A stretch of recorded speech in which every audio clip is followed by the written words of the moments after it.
Welcome to another Mix and Mash Battle Lounge with the 2MK team. We're starting off moving through all of the lounges we're seeing up right now. There seem to be a lot of them today, and there seem to be a lot of them within the range of the practice level needed. So, hoping that the internet is good this week for this sort of connection. We're going to be popping in and out of lounges between Rookie, depending on the player, and Gold from this side anyway. Other people will be trying lots of other things. We all have different levels of play that we need to work on. But the usual luck for Kansuki Dynasty is that she doesn't tend to find gold level players, which are the target that she needs to improve. But today we've got them, and the question of how quickly we can get into their lounges and whether or not it works.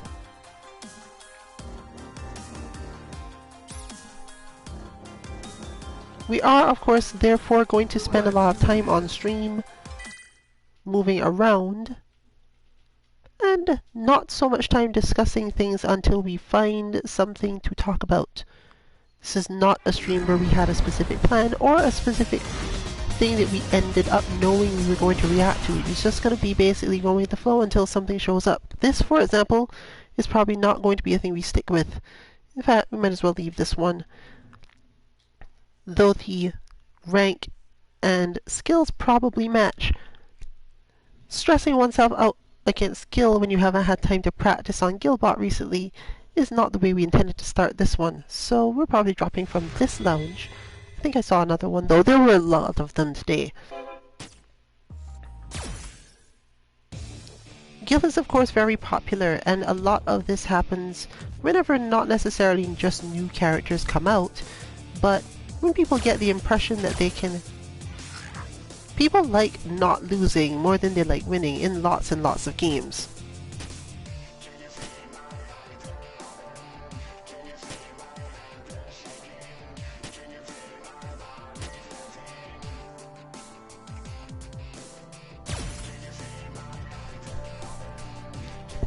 This isn't really a dig at Gil or at Gil players, honestly, in any way. It's simply that it's the way people think about a lot of things, and your job as the player is to use this to get your experience and break that expectation, and also give them their own. If you're in any luck, you will both learn something. But today, we're not doing it for Gil, and the reason is simply that when you pick a character that requires a high physical execution point in order to counter them, this trend lasts a little longer. Characters with low physical execution points for defeating them, or for countering them, don't tend to be as popular for as long. Everyone still tries to do the same thing.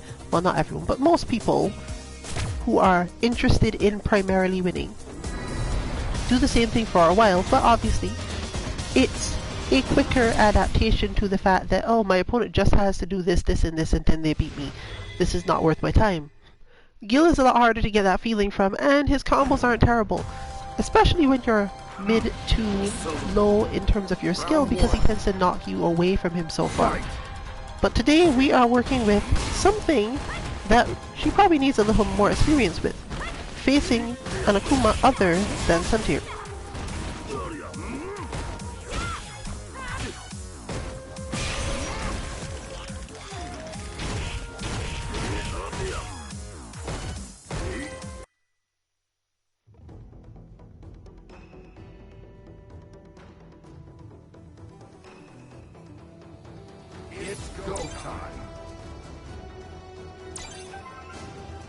Well, thankfully they moved out before the match got too long into. Unfortunately, this is the equivalent of what happens in a tournament when someone loses their momentum and doesn't get to psychologically overwhelm their opponent, because that was probably what was going to happen just now.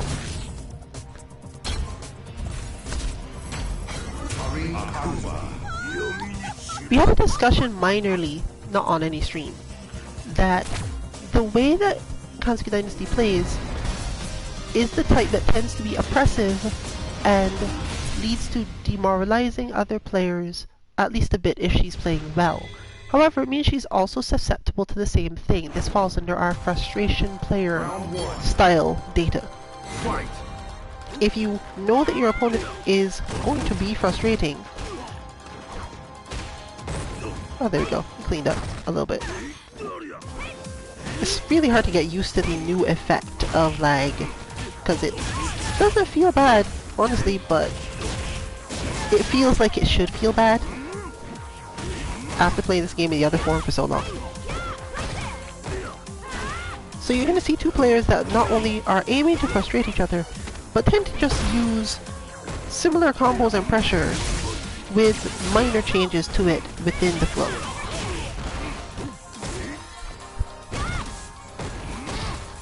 But because neither of them specifically spends a lot of time thinking about the overarching aspect of the match, like what is the plan my opponent has here, it takes a little while for anything to change. They're mostly likely to just hit each other repeatedly,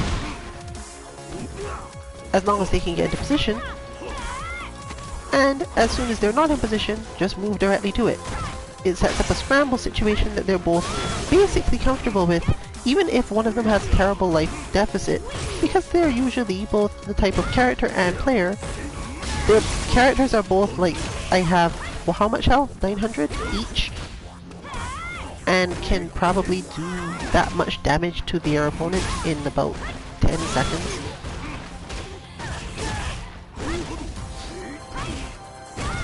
So neither of them is really spending a lot of time here thinking, oh no, my opponent has the life lead.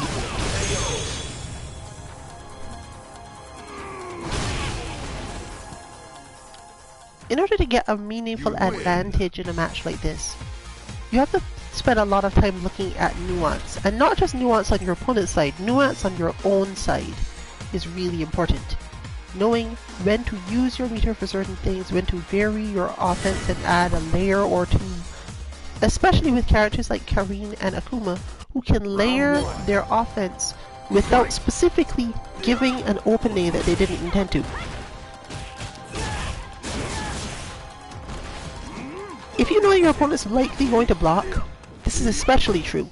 If you have the feeling, well, my opponent is just going to block through most of my pressure, do different pressure every time. Not because you expect it to break their defense, but because you don't want them to spend any time analyzing what your pressure is and looking for the hole in it. You can do this a lot. You just hit different buttons for no reason other than you expect your opponent to keep blocking.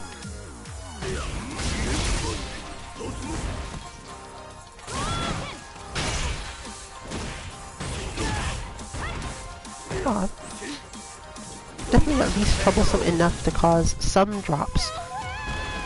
But I'm not sure if it's terrible on their side or if it's just that same feeling that, this looks like it's supposed to be bad. It is Noodles, so I don't know.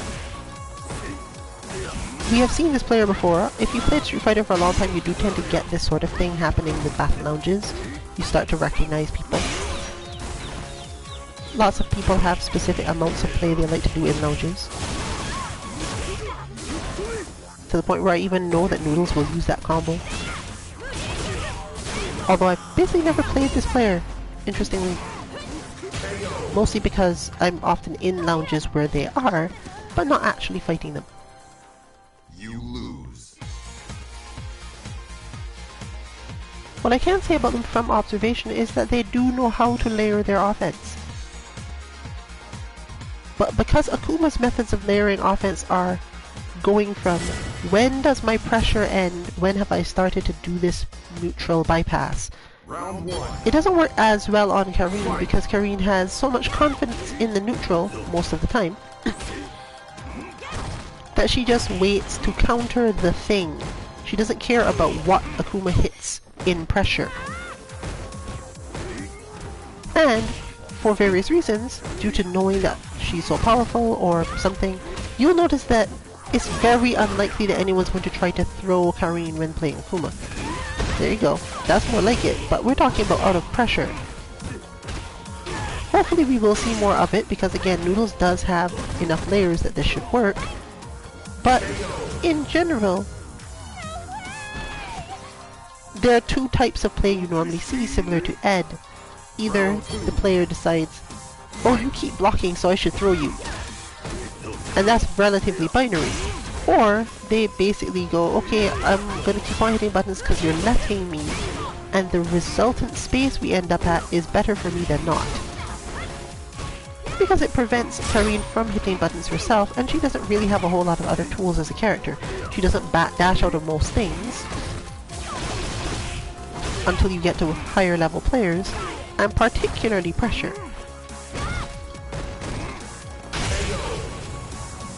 So you can see this turns into a lot of close range combat. Akuma just goes forward because why not? Karine seldom dashes backward, and it comes down to layers of defense versus comfort.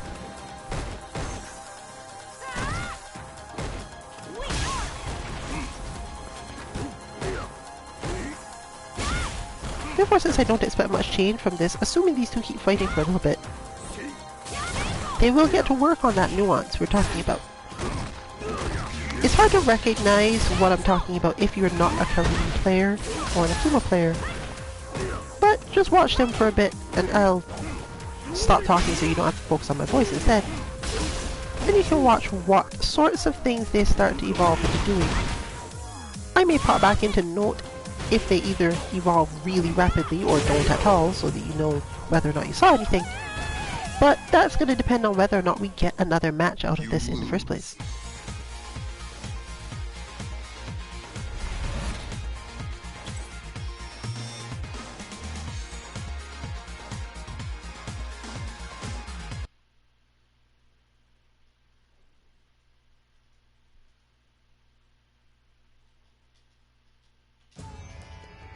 It's go time. Looks like we're going in, so we're gonna have something to watch quietly for now. Mostly I won't be saying anything during this set unless adaptation happens super fast. I'm not either expecting it or not expecting it, so just watch along.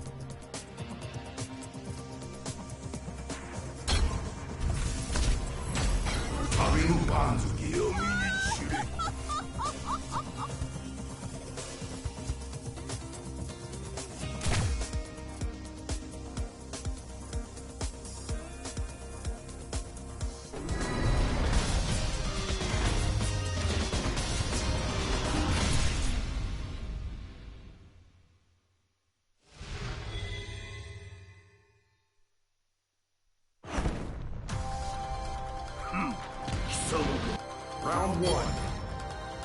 Fight!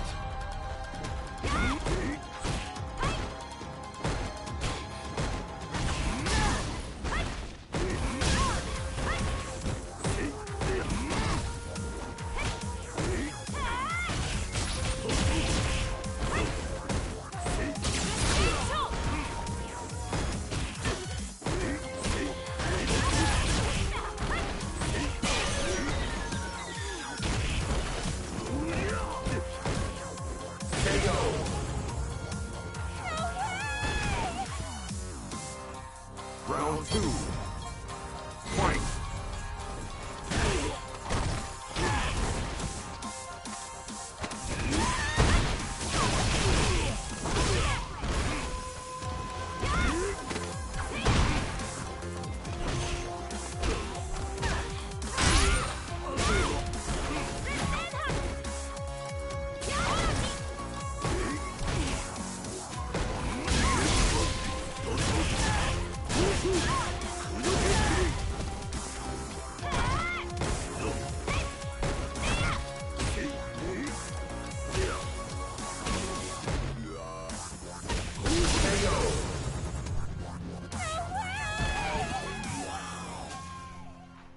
You lose.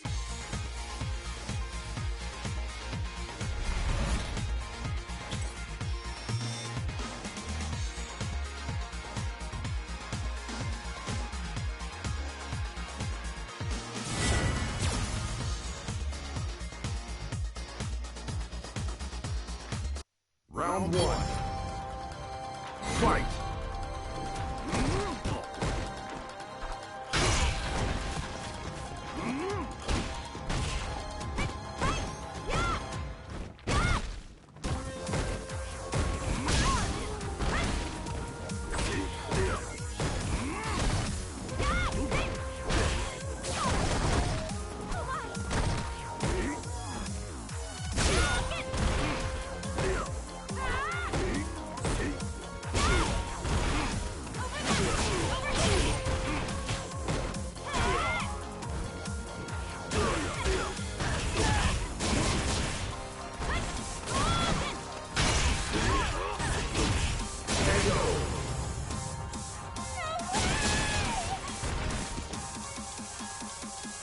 Round 2. Fight!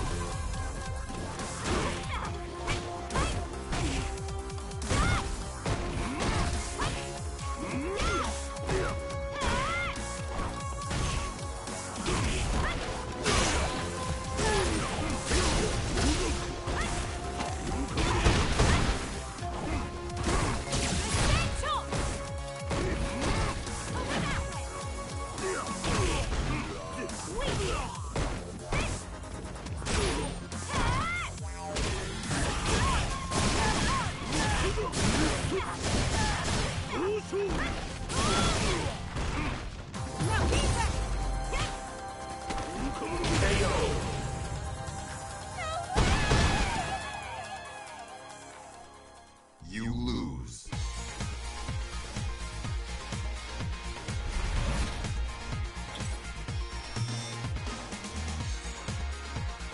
That is probably the one thing this type of lag does affect, but it doesn't, not like the old type didn't affect it, so that's just part of playing online. Resets and air knockouts are always hard to deal with. You just can't tell exactly when your opponent is going to land, and if you've learned to do it by the timing of when their feet touch the ground instead of the moment that you hit them out of the air or which button you use to do it, yes, you actually can learn it that way, and you probably should eventually. But, I mean, it is reasonable to start by learning when has my opponent's foot touched the ground relative to when I felt I pressed the button. And that will get messed up in this sort of situation. So, often, you can try to program it into your mind that if you are in this space, you should either block or backdash and not try for buttons or throws. It's a little sad, but most characters who have full air resets know their own timing. We're talking about the little anti-air ones that you get. Now on to discussing what the actual shifts were. This stream's title is basically what we intended to talk about as a whole, and here's the basic data for now. Again, I'm not going to say too much, but the overall thing you're watching for here is when does Noodles hit crouch medium punch? Not when in terms of timing, spacing. Because the spacing of the crouch medium punch is determining nearly everything else in this matchup right now. Literally everything. Everything else is just damage or, hey, this happened to happen. They have learned, they have mastered this crouch medium punch. From my analysis, this is extreme level of, okay, this is the button I want to work from. So, I know all of my combos, I know all of my spacings, I know how to get into your skin by making you think so much about everything that's happening, while I am making decisions almost automatically. My medium punch was this far away, use this walk forward. If it was this far away, jump. If it was this far away, use this combo. If it was this far away and I have meter, wait for you to do something and beat that. If it pushed you out this far and you're playing this character, hit stand medium kick to whiff punish slash counter. Everything comes from this one move, so let's watch for it.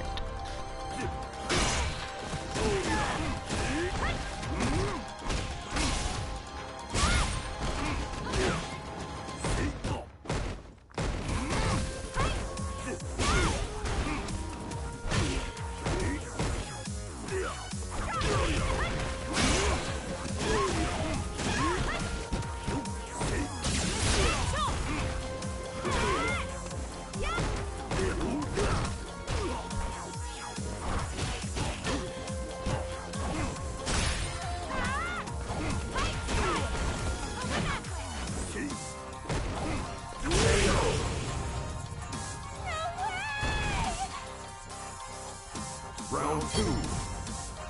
Fight!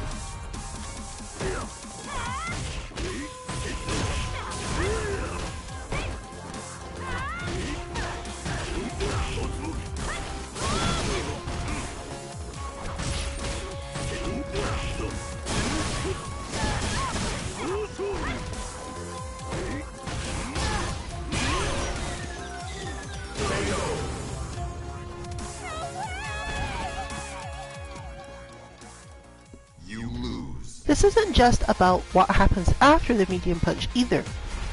Sometimes you can tell the telegraphed intention of your opponent by how long they walk before they hit it, or whether or not they hit it in a particular defensive situation, because it tells you their mindset.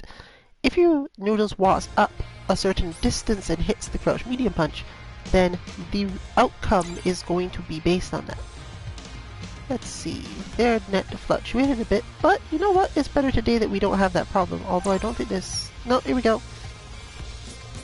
So this lounge is full now, and we get to probably see... Is this character let off? No, it is on. I wasn't paying a lot of attention to that part. I'm not sure if we're going to see Akuma versus Bison, therefore, we'll know in a moment. This is actually going to be harder to do if the same strategy is applied.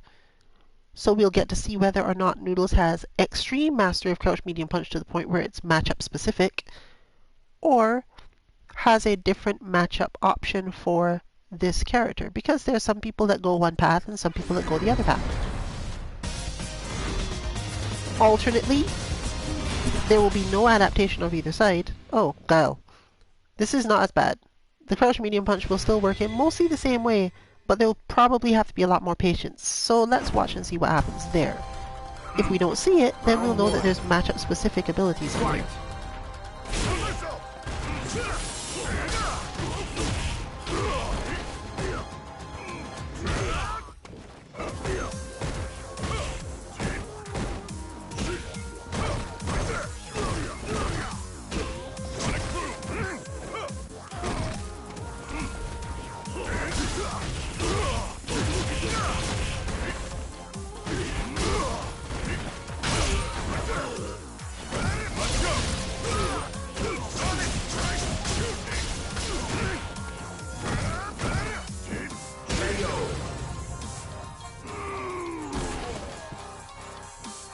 Round 2. Fight.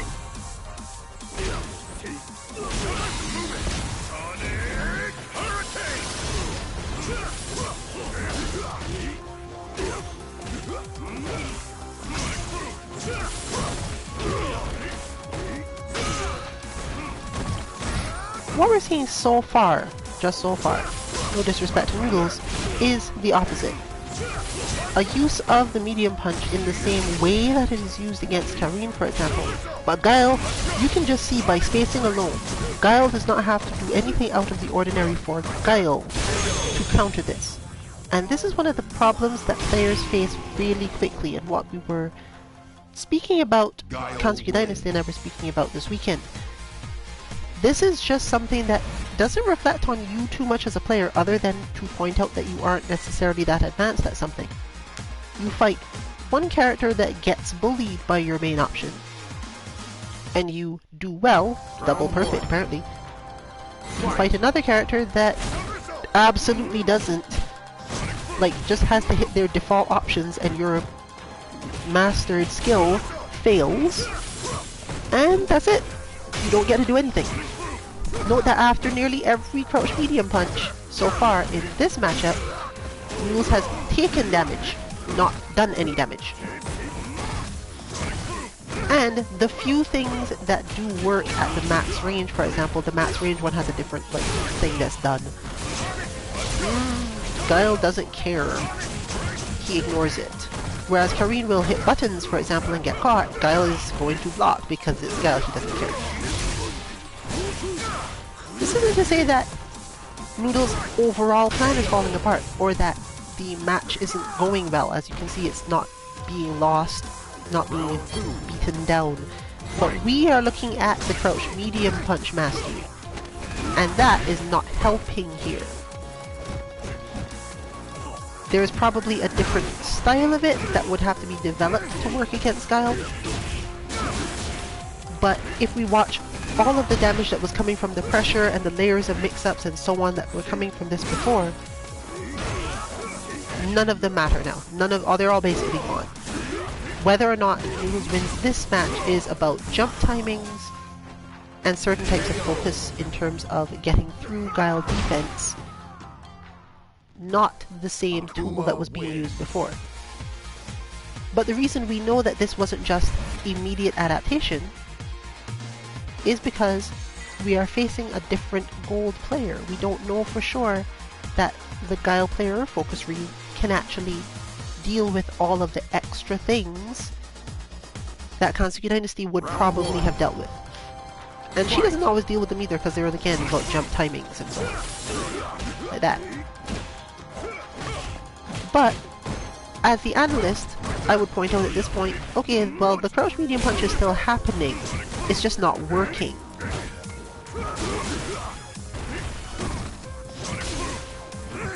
Of course, this isn't completely easy to see a lot of the time, because if a player is good at denying you from even getting into range to do the thing you like doing or have mastered, it will often look like you did some form of adaptation or shift, when really it's just that they prevented you from doing it entirely, and if you happened to do any damage, it was because of something else that you didn't need to use before.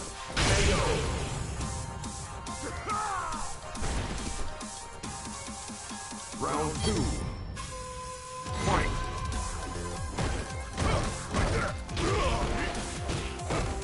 But Noodles does know how to deal with Guile in that regard. And the switch needed to be made is pretty easy. You hit the crouch medium punch and then don't hit anything. Guile players are in fact twitchy people.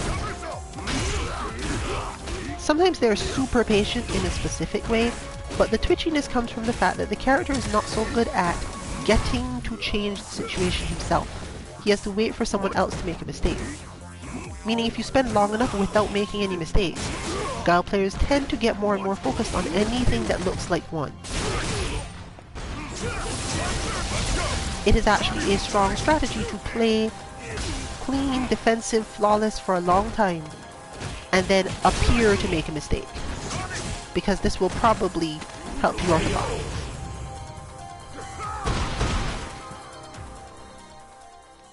Akuma wins.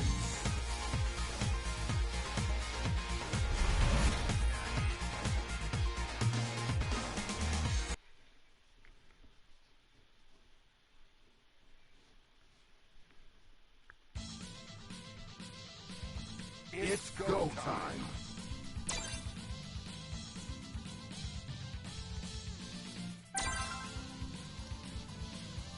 Let's do this. Kansuki Dynasty's offense is generally not the greatest as far as we are concerned, but it doesn't come up so much here because Noodles is so overpowering with this strategy. The thing that would happen though is that if she learned to counter the crouch medium punch, then offense would probably start to matter again.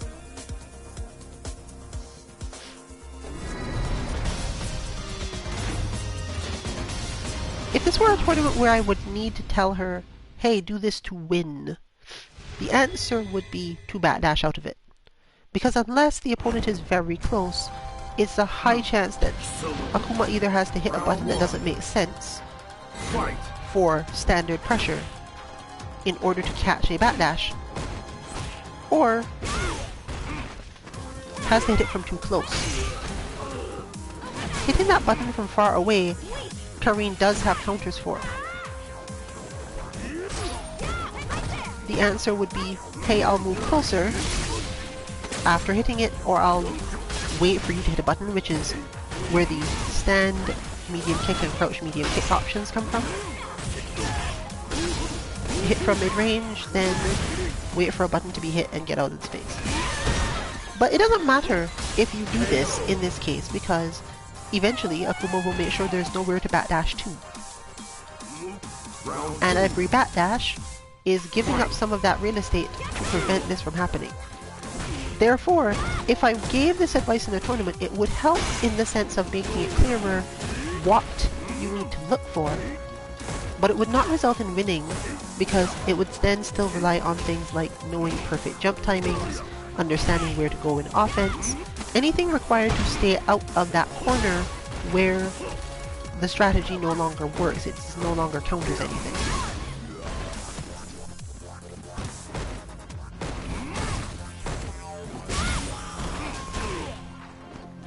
The other good option is patience, because depending on the range that it gets hit from, that move has a lot of pushback. It's part of why it's so good for Akuma layered pressure like this. The pushback amount often implies Akuma must walk forward in order to get certain things done. Stand light kick is not enough to counter it every time, but it is enough to discourage the opponent from necessarily doing a ton of things. So, in the case where Akuma doesn't have a lot of meter, or where you're just not terrified yet because you either have the life lead, maybe you got it early on in the round, or don't care, you can afford to try to stand light kick. Depending on your range, you might even get something more out of that.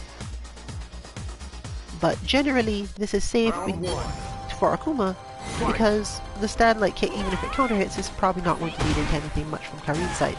It's just, I got to poke you and move you a little further away. This does allow a force of playing neutral, where she can function a little better. But there's a lot of learning the timing at which your opponent walks up, how exactly to clip their legs, and so on. And that would mean thinking about a lot of other things. For example, if the opponent is generally the type who jumps or walks into a specific space to hit a button, you know that their intention is to get to that space, meaning you can probably check their advances with the crouch medium kick at a very specific timing.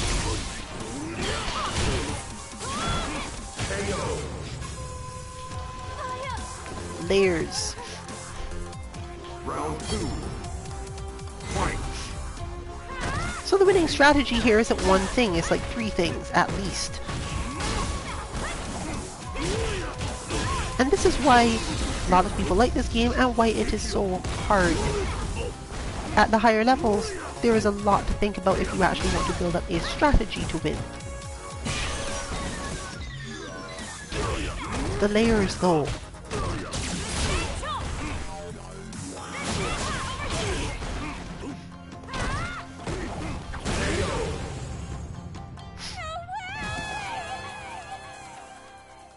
You lose.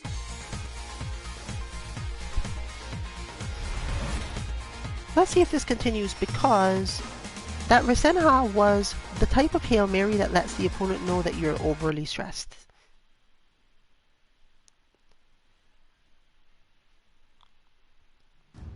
It's go time. And it's absolutely true that people do judge you in terms of your flow, depending on whether or not their goal for the day is to practice their combos or just relax, honestly.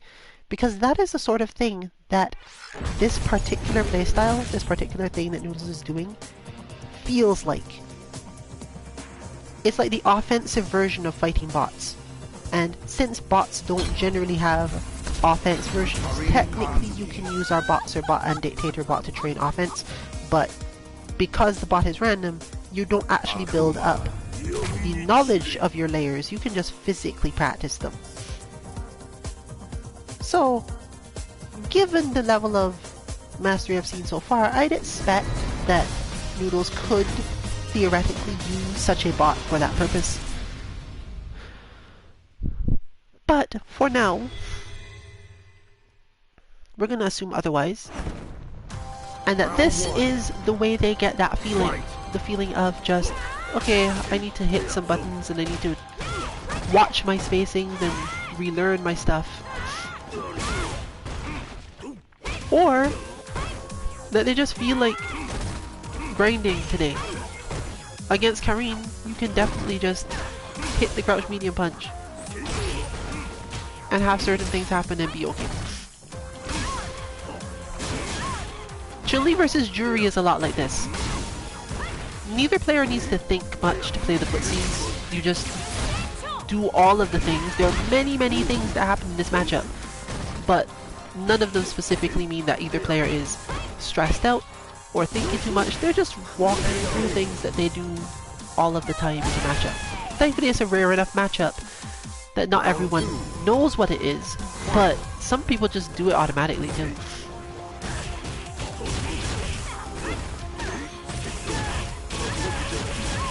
I'm almost inspired to create Noodles bot, because this is really good.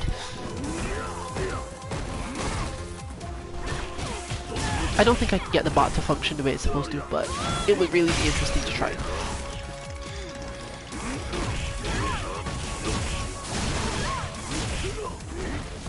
And dropped. But, there you go. You lose. The main reason why I would not put any effort into the bot as a real thing, I could probably technically get it done, is because the bot doesn't teach the player what Noodles will teach them.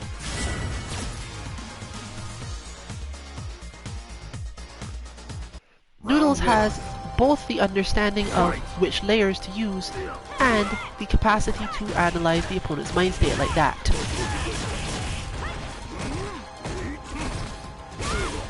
If one is winning or losing in this sort of matchup, it is almost completely your mental state that is causing it. That and a little bit of luck.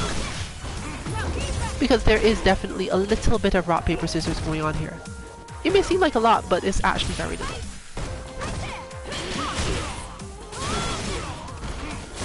Either you are reacting enough, or you have the idea of how this works. For example, I could have told you that the crouch medium punch would still follow that crouch heavy punch. Because the crouch heavy punch pushback is the type that would make you think to yourself as the Kareem player, okay, they're gonna bait my parry now. But it's all about being one step ahead of your opponent mentally.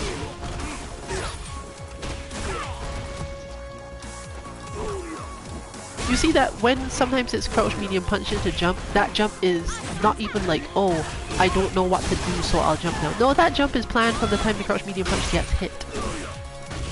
So, oh, I'm at this space, I'm jumping now. I don't have any meters, so I'm jumping. I'm this far out and I've only hit with the tip of medium punch, so I have to walk forward.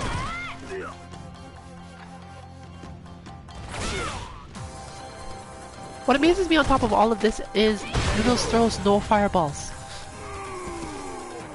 I suppose that is the natural evolution of a style based around the crouch medium punch to this level, because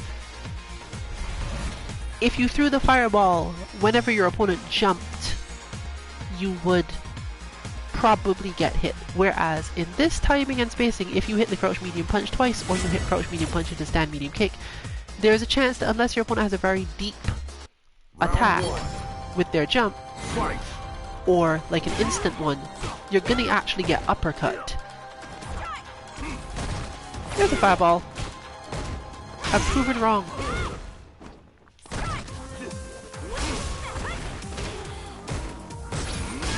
Nice, Noodles. When I say throws no fireballs, I'm not counting the red fireballs from before because they have a specific purpose and they're part of the pressure and layers. I meant just, hey, I'm playing a fireball game at neutral. The problem with this is that it's, strictly speaking, not a better idea. If this were a tournament and I were on Noodle's side, I would be asking, what are you doing? Don't start throwing fireballs now.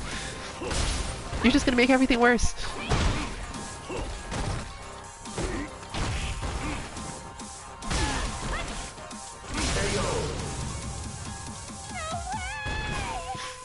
But technically that's not necessarily what's going to happen here, because the amount of stress and pressure put on Kansuki Dynasty before now means that her psychological reaction to having the reprieve granted by fireball timing will be the exact thing that causes one to get hit by fireballs.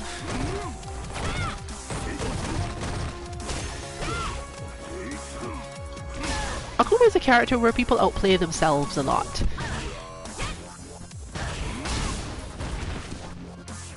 Which is also why he's not so often seen at higher levels. He's considered to be a super strong character, but honestly, never, no matter how much we look, we see a lot of people who are trying to rise up with Akuma, but not necessarily, not even famousness. You just don't see Akuma win that many tournaments as far as I've seen lately. You can correct me if I'm wrong, throw a bunch of explanations at me about it.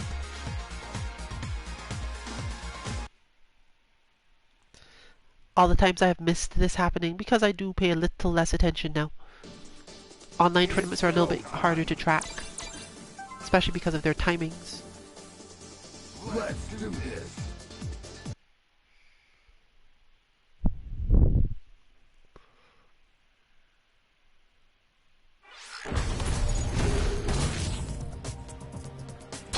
Sometimes with the best of intentions and the strongest hope that I will not discourage the team by pointing it out to them. But it's my job as the analyst. I need to tell people when they are completely out of their league. I am the world president. And this character switch is probably that effect of realizing, okay, you don't beat me even when I use fireballs, so let's do something else. And that's fine, because again, this is, oh, you're out of your league now. But if you take this particular level of it as a slight to you or get upset, you might be salty. Because the thing that you're trying to learn doesn't change between these two characters. The thing you need to understand hasn't shifted. It's not as if your opponent decided to switch to Dawson.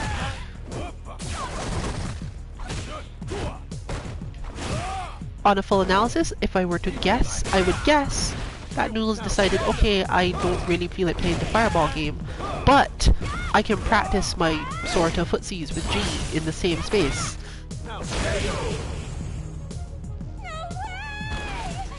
In other words, felt like playing Keep Out, and then either because they know that G is a character where they can just automatically play the rest of the game plan they're used to, or out of being helpful or respectful, could be. They said, okay, I'll switch to the character that's almost the same except that I get to play my footsies Keep Out. G is in no way the same as Akuma, but you can play G like Akuma if you really want to. See? This allows the matches to continue without either side having to specifically give up anything. Noodles gets to continue with the same sort of mentality, the same sort of thing, because really that dash forward throw is exactly the same slot as something that was happening before. If you've watched it long enough, and maybe you could rewatch the stream later to check, there's a specific thing on Akuma that corresponds to. So just, okay, I'll just input this instead of that. Some people are good at changing the slot in their mind rather than changing the muscle memory. And since the crouch medium punch is the branch point, that will happen. But it looks like they're not specifically trying to play G right now. Let's see what that means. Does it mean anything in particular?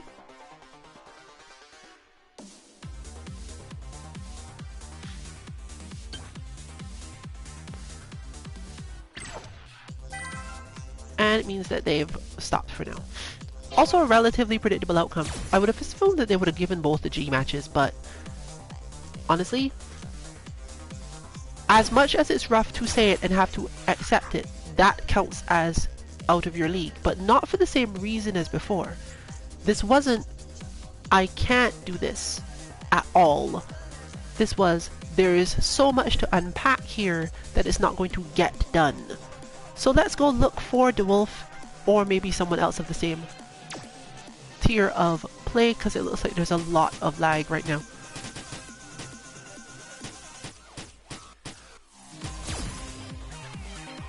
Yeah, we'll go look in on the team, see what they're up to. We appear to have a UK Ryu facing off with the president. This match has probably already started, so we're going to see a lot of quick movement. President is rocking Honda this week. Oh, it's Drunken Fist 5.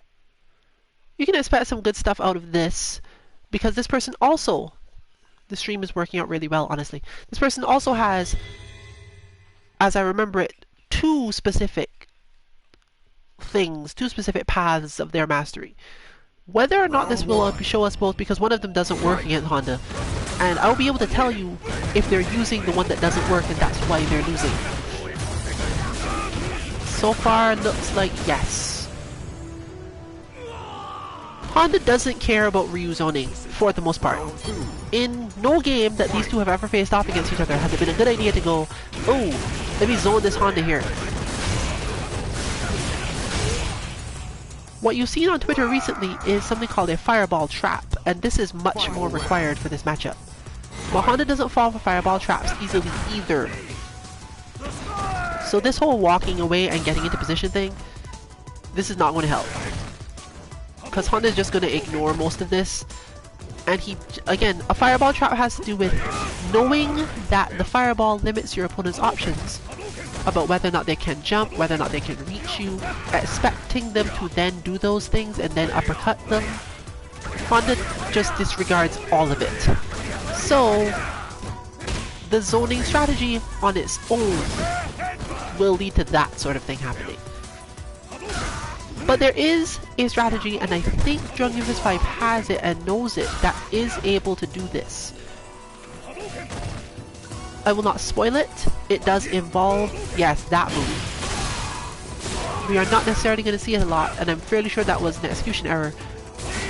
But understand that the best option here would be to move to a space where you could hit with the tip of Solar Plexus Strike.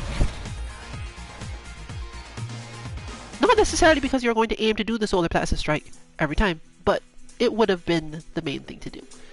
As it is though, it doesn't look like they were able to do it, and it looks like probably had a whole match before that where they didn't. So, dropping to back or changing character? Neither. Character select is on for this lounge if you want to join in the slot that remains. We're probably hanging out here for a bit at least. Let's do this. But we expect the lounge to fill up pretty fast, so there's that.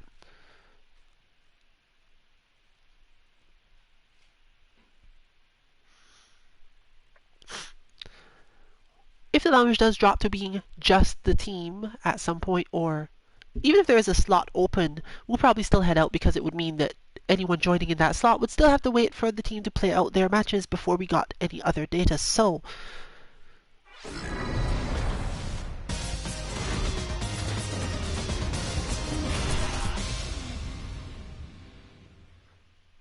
oh, we're back to attempts at Seth, and I don't usually have anything to say here.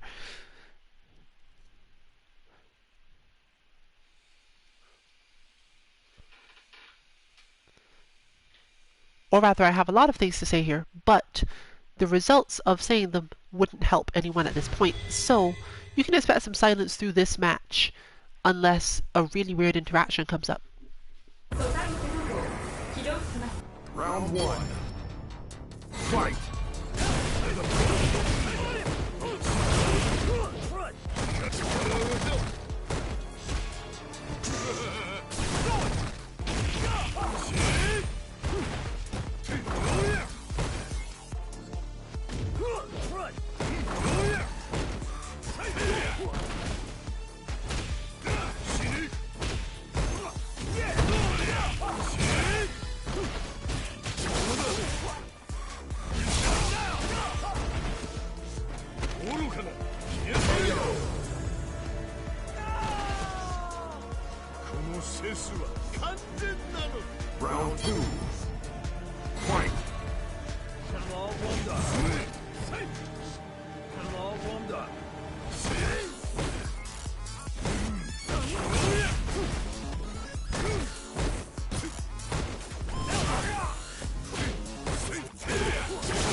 Seth wins.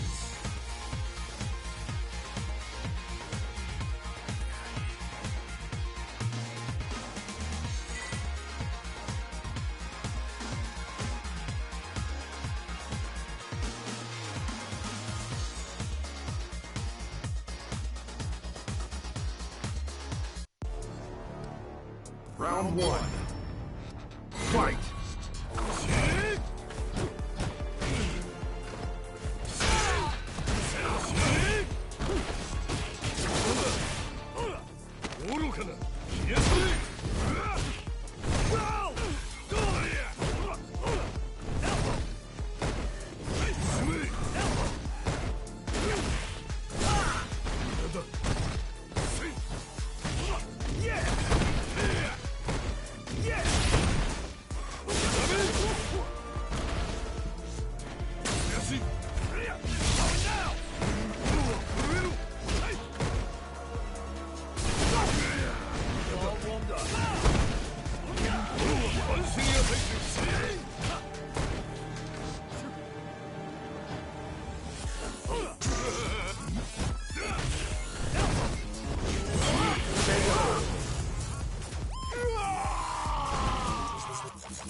Looks like I won. Round two. Fight!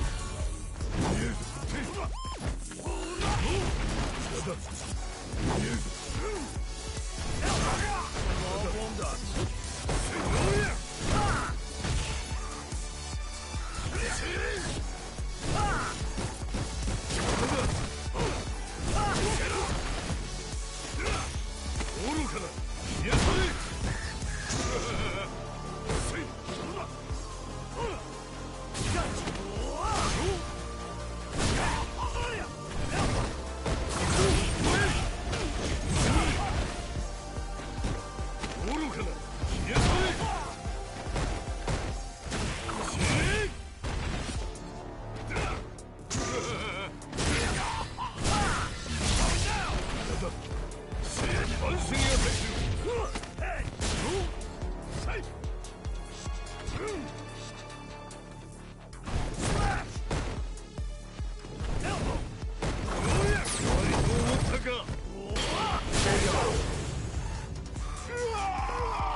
Alex wins.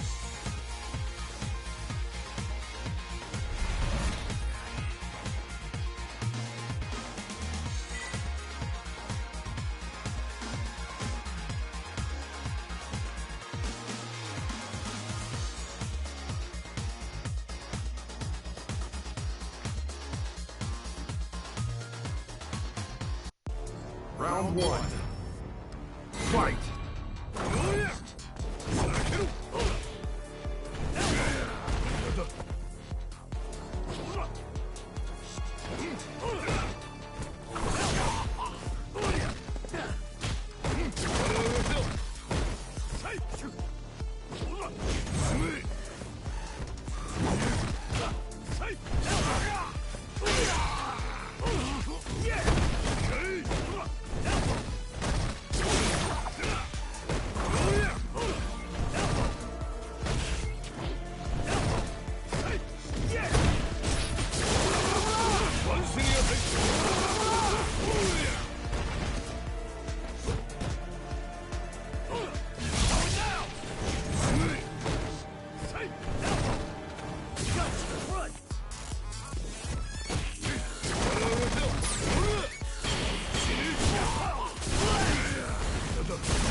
Looks like you could use more training.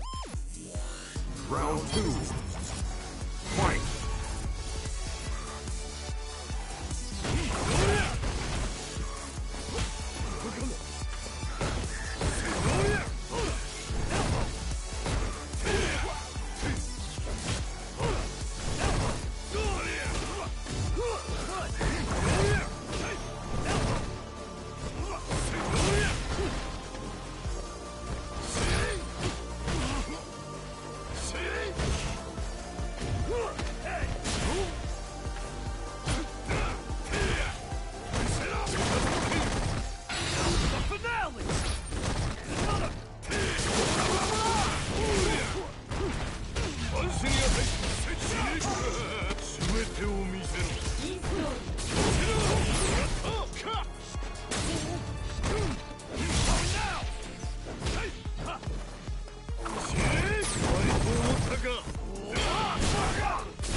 Final round. Fight.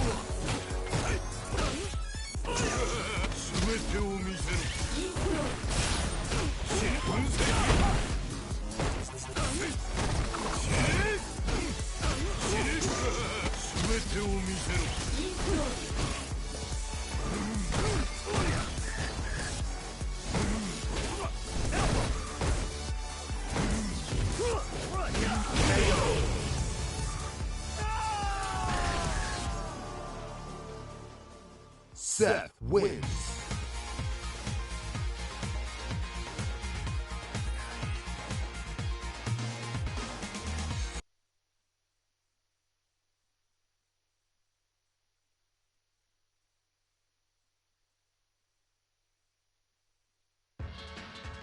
It's go time.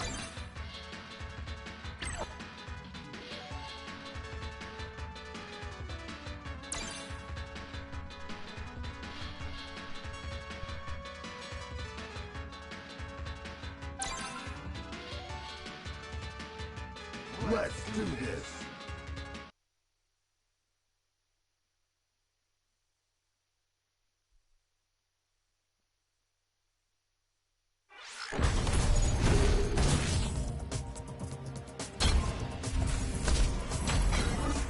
Karin Kanzuki. Seth. 貴様の全てを見せてもらおう。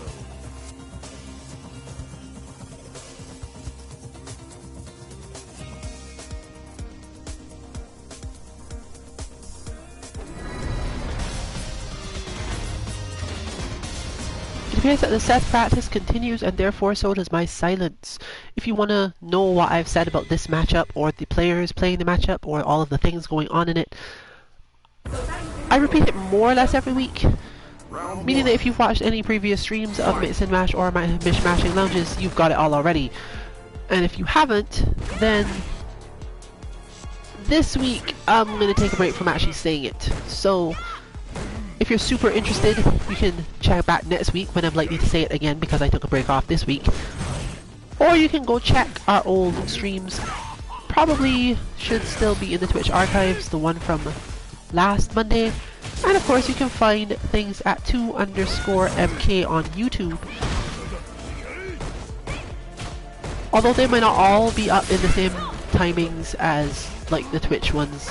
They sometimes take a little while to get classified, and sometimes there's technical issues. There was one last week that we had to deal with. But yeah, overall,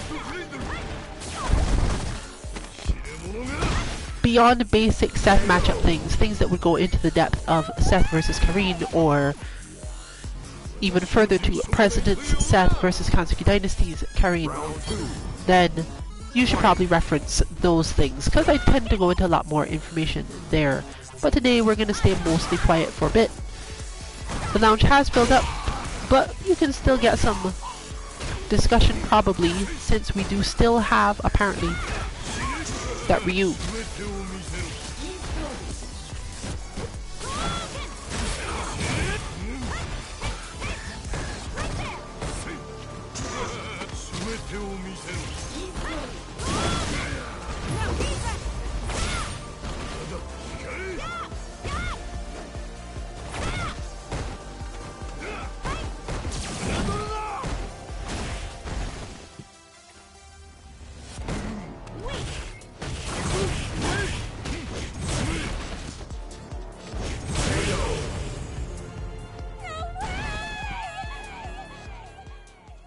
You lose.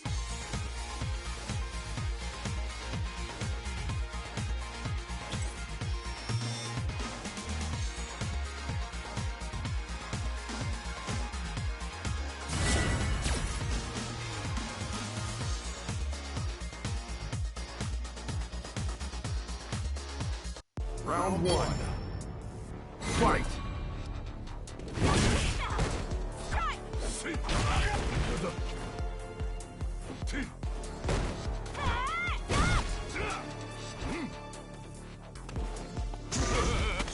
てを見せろ。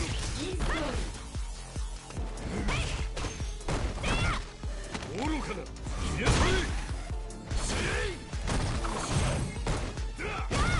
どうりゃ。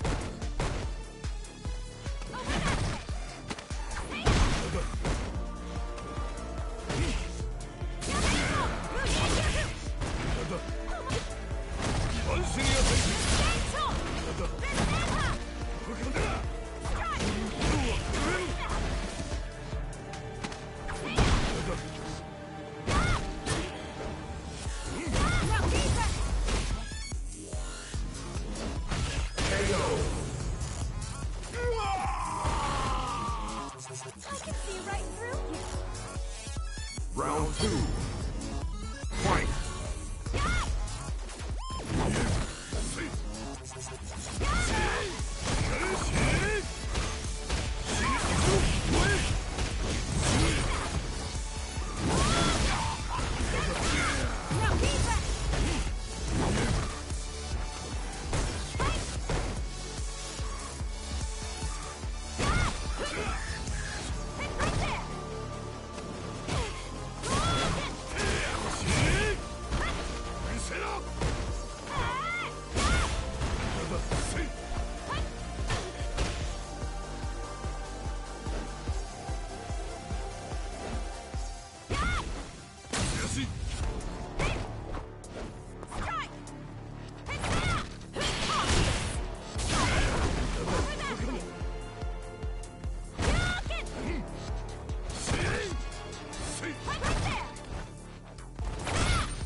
Final round.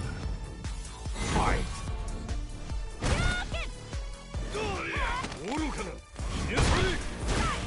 This type of mastery, especially of layers of offense, is the sort of thing that comes from practice because you've had the mental state to do it. You can, once you've learned how to do it, use it on bots, more so because if you know what a bot will do, you can check the number of ways the bot gets out of your various routes. But if you don't have any yet, then it doesn't really help you. You can't develop routes against a bot because you don't know what counters exist at all. You don't know the generality of counters. But spacing does matter somewhat, so you can practice checking that sort of thing, whether or not you misunderstand a spacing, either against a particular character or just in general.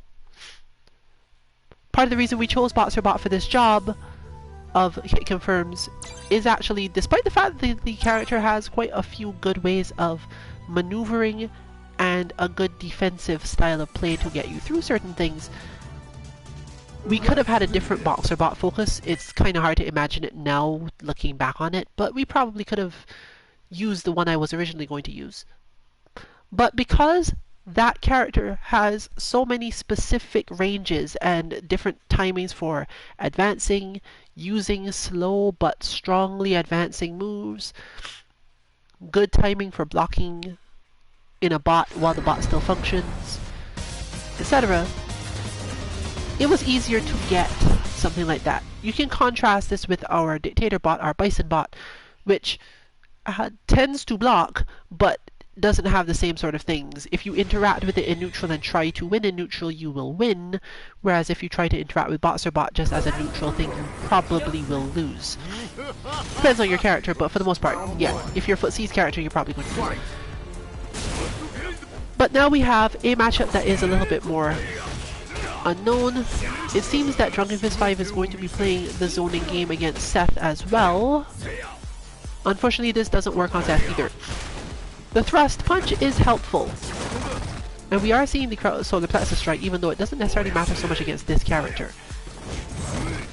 The reason it works against Seth, so the reason it works against Honda but not Seth, for example, is that Honda is likely to stay blocking and give Ryu that timing, that spacing to get the perfect range for the Solar Plexus Strike, or a misleading one that he could then use because the opponent expects Solar Plexus Strike and then he could do other things. Honda's anti-airs, also while good, can be misled, especially on Ryu Kintatsu over them. This doesn't usually need too much, but it does stress your opponent out more, so that's always helpful. Seth is not as interested because Seth's width punishes are way better. He's not likely to get hit by either the thrust punch or the forward, or the solar plexus strike, the forward heavy punch in neutral anyway. And if they're done incorrectly or too early, has target combo level with punishes, whereas you'd be hard pressed to get much damage out of Honda if the opponent whiffed, but you had to walk forward in order to hit confirm the whiff punish.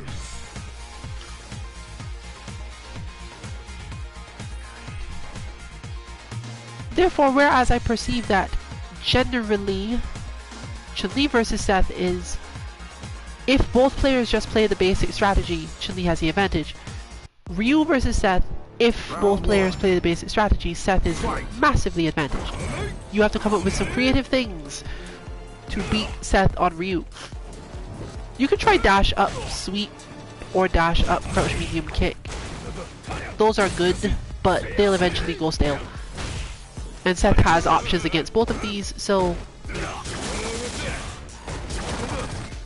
even your dash up uppercut timing, which would be the other thing that goes with that, would be difficult to play out.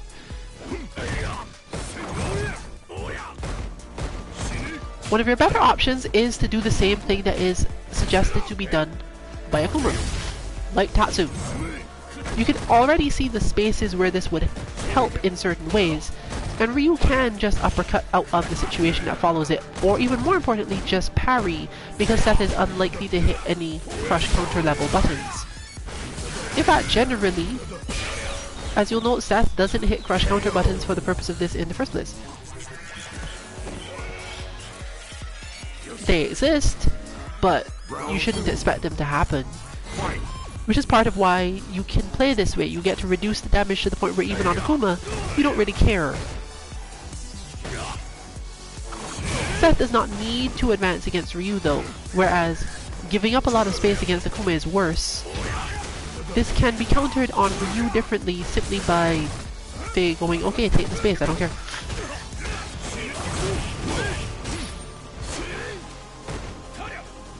Normally Ryu's light Tatsu is less effective than Akuma's, because there is no combo option. The knockdown doesn't feel as good for various reasons, mostly due to the spacing, I believe it is. But in this particular matchup, they're effectively the same.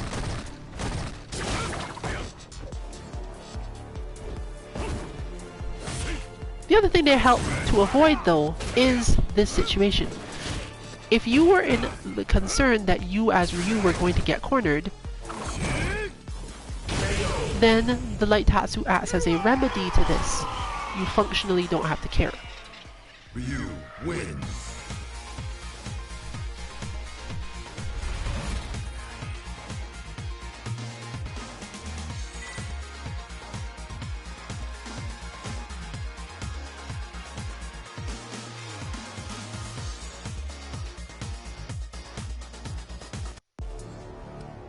Round one. Fight!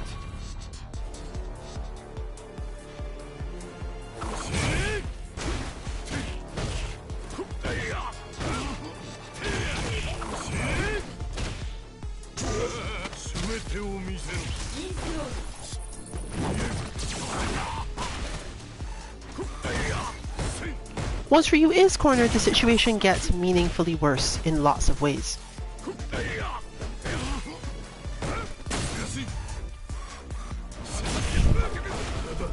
But heavy Tatsu is almost like a light Tatsu.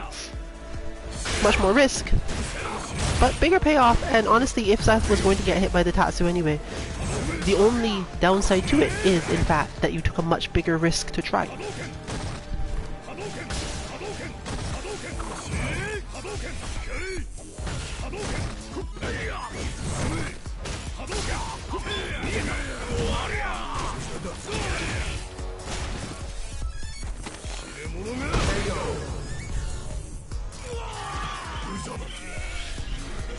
Round two.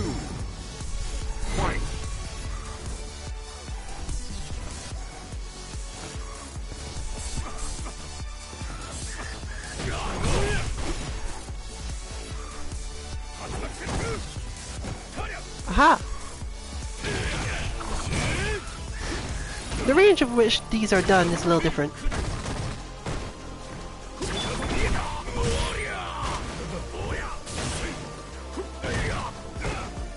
That move is unlikely to pay off until the end.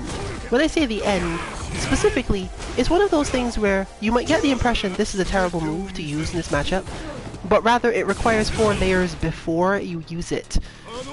This comes up fairly often, actually. A situation where you need to use a move, you feel correct in using this move, but you can't make the situation happen where the move is a good idea. Set. Your instincts say, no, I know that this move should work in this matchup. The way this character works, they need to do this. But you can't force them to do it. And until you can force them to do it or think about it, it won't actually help you.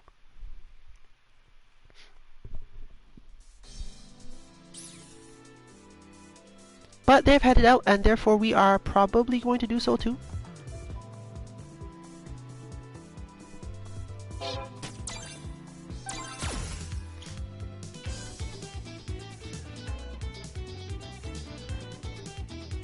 We're going to look for a bigger lounge though on this side, for various reasons.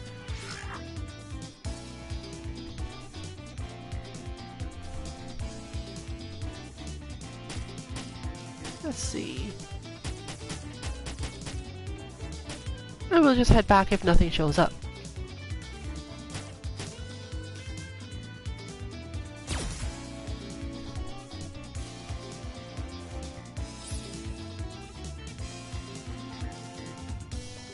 Let's do this. That doesn't look pleasant. I'm kind of upset at this, or rather, the way the setup for most games with only decent quality netcode works really puts a crimp in the style of players from places like New Zealand and Australia. They can obviously play with each other, but as it goes by connection-wise, they're fairly far out there. So we'll see whether or not they actually get to play fully or get kicked out of the lounge or whatever, but I expect this to be so laggy that there's nothing much to say. Round 1. Ken versus Blanka. Ken is among those characters where just hitting heavy punch is useful. If you do not know what to do against the match, Blanka in a matchup, and your heavy punch goes forward, just hit it. It solves nearly everything. Are they gonna drop? Did they auto drop? Who knows what happened? No idea.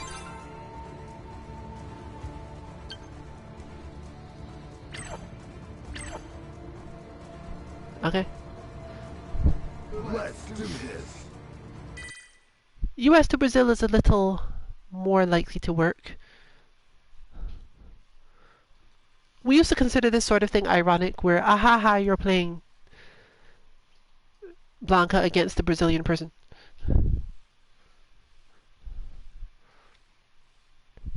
Extra fun if the Brazilian is playing Ken.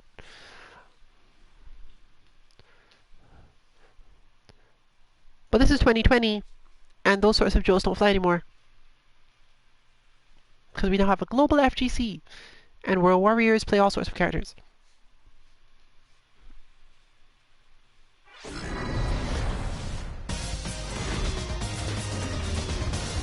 So I still make it for the unfamiliar, but it's not as funny. Hopefully this will be less laggy.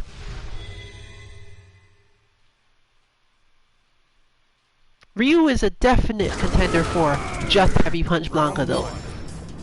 To the point where all of our strategies for this involve that as the absolute core. If you try to do anything else other than like the dash throw you just saw, it's like I should heavy punch you and I should dash throw you. This is because Ryu's heavy punch counters a ton of stuff Blanka wants to do, counters stuff Blanka wants to do in neutral, and consistently pushes Blanka back to a spot where Ryu has advantage. So if our Ryu were to reach the point where their pressure or their accuracy wasn't working out, i.e. the opponent just kept blocking and never getting opened up, just hitting the heavy punch at the end would be their best option. It also anti-airs Blanka's jump because it's so floaty, and Blanka doesn't immediately default to jumping with any button that would hit it. In fact, so far, there's a certain range where we're not sure any button beats it. Yes, this includes his heavy kick. They trade, but the interaction is weird. So, as a Ryu player, if you don't know what to do here, just hit heavy punch. Anti-air with it, play neutral with it. You can use crouch heavy punch to beat a different thing. Your finger should be over your heavy punch button for 90% of this match. Heavy fireball, possibly heavy uppercut. Aside from that, the only thing you should really need to do is dash throw until your opponent has proven that they know a bunch of Blanka stuff that most people don't know.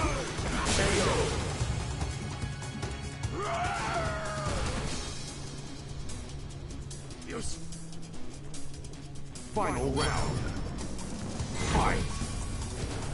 The main thing you should be concerned about as Ryu in this case is Blanka's meter. Not because Blanka's likely to do things like wake up uppercut. In fact, this matchup doesn't generally involve a lot of knockdowns to begin with. But because if you get grabbed with the EX command grab, which basically tracks, you're going to have some problems after that, and it's obviously the hardest thing to react to, despite the fact that it flashes giantly orange. You can still punch it, you can just react to that by hitting heavy punch, but the timing in which Blanka does it matters. It is a move that can be done in pressure.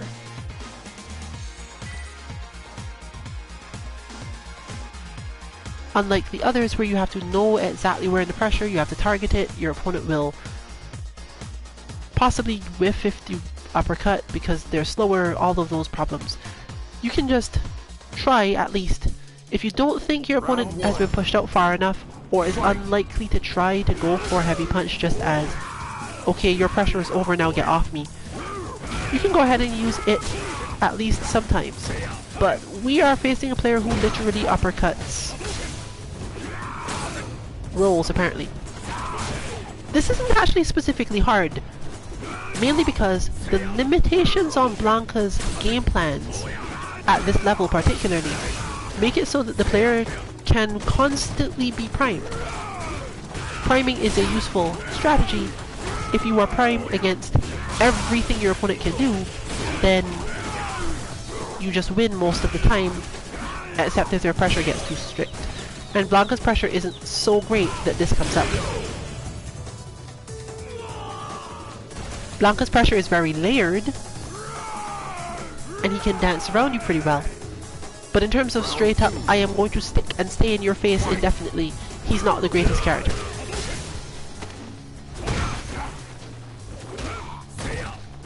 Add to this the fact that he's likely to get thrown simply because the player has to default at some point to thinking, I am going to do... Did they just ES uppercut the fight?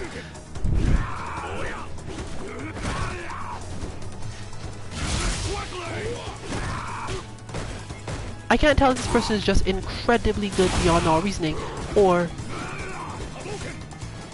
understands the fact that this matchup really only requires them to be primed a lot.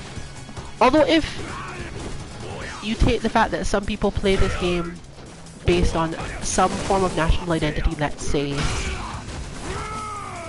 it would mean that there were probably more Blanka players in Brazil, and therefore our Ryu would probably have more Blanka experience. Or maybe they play Blanka themselves as a secondary and know the timings for all this stuff. This is always rough to fight someone who plays your main as their secondary. Here's the use of meter, not the optimal one, but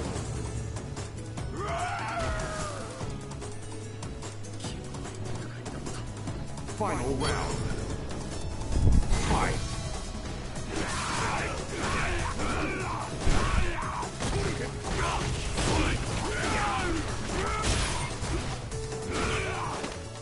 and in case you didn't know yet, you can also just heavy punch Blanka out of roll. In fact, it might be more effective than trying to throw fireballs at him. For Ryu as a generality.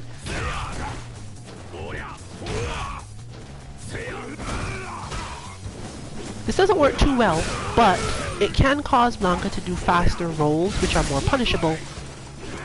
So you can do it fairly early on in a match when you haven't lost health advantage yet.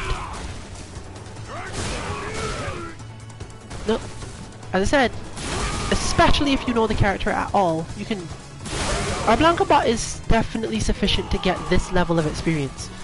In fact, the few of us that actually fight Blanka bot regularly do it for precisely this reason.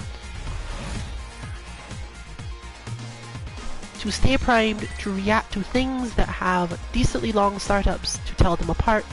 You can definitely do some punish practice on Blanka bot, and a lot of people need that first. But while it's not in the bot description yet, we do need to add it at some point. Because it's character specific, not everyone does this. Certain characters have some really weird and specific counters to roll while it's coming at them, rather than after they've blocked it. Chun-Li has like instant head stomp counter combos on it.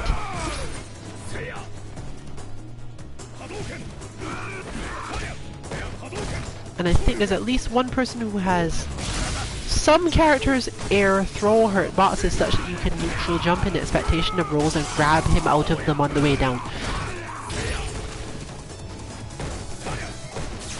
But no, you can test it, but is it Claw? I think it's Claw. I think Claw can do it. Claw doesn't need to do it, but I think it's Claw that can do it. Other characters' air throw hit and hurt boxes are a little different. It's not actually well known that they're very slightly different. But that was the conclusion we came to after a lot of checking. I probably should just check that, because I say things like these on streams and I'm not actually sure. I'm just talking from analysis rather than checking them. You can check them. There are various tools for checking hit boxes, hurt boxes, throw boxes, collision boxes. But if you are the type that doesn't go quite that deep into the game, it probably won't matter to you if I'm wrong or not, honestly. Especially since this is a situation where you don't need to do it on Claw in the first place, and if you did, you'd probably do your own testing. You can find Blanka bot at 2-mk.org if you want to. He's fairly easy to input, actually, except like one thing where you have to do an instant upframe thing. That one can take a while.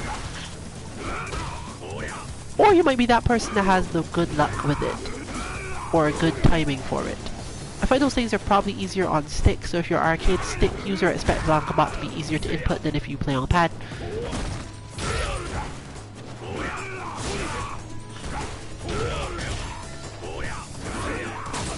But at the moment I really can't tell which of these two players is likely to win, except that our Ryu is willing to uppercut in some situations that honestly I would almost consider a good idea. Obviously you can be punished, but really this comes down to how much your opponent expects to be able to hurt you. And while Blanka absolutely has strong crush counter punishes like every other character in the game, the mental state of a Blanka player is not generally toward the readiness required to do the one that would be needed. It's partially why the light uppercut is so effective in this matchup, similar to Alex. It's not really that light uppercut is a great idea, but light uppercut in neutral requires your opponent's mind state to be in a position where they're going to punish it, and as long as you are on offense, and therefore giving them a reason to use light uppercut in the first place, you also have this situation where, you know, say, okay, uppercut me, uppercut me! No. Levels of frustration. This might of course just be laggy, I can't say.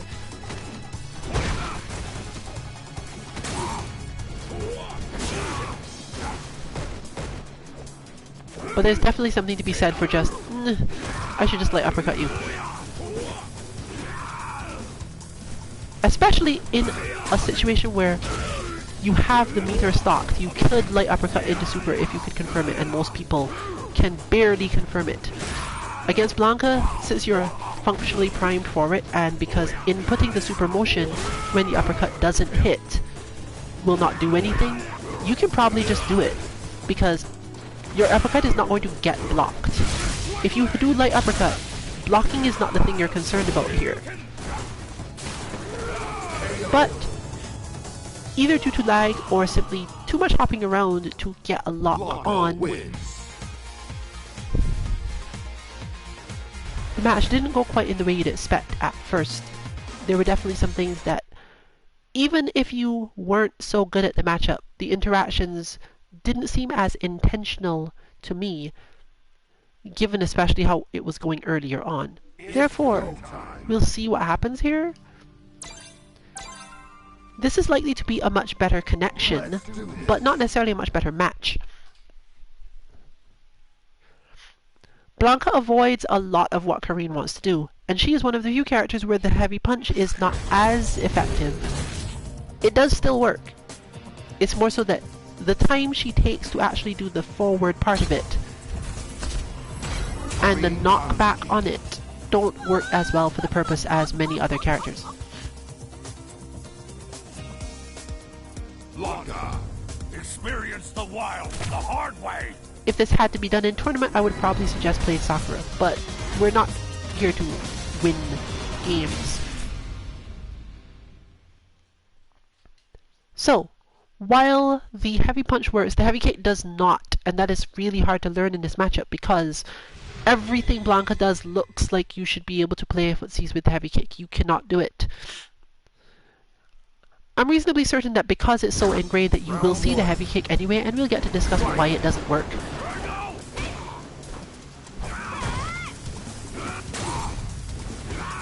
But a lot of this is going to be heavy punching and then being prepared to anti-air.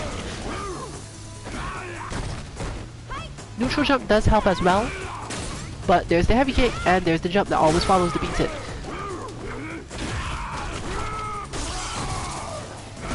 This is primarily because Blanka has not only a good reason to jump at that range, she has a lot of other moves that help a lot compared to most characters.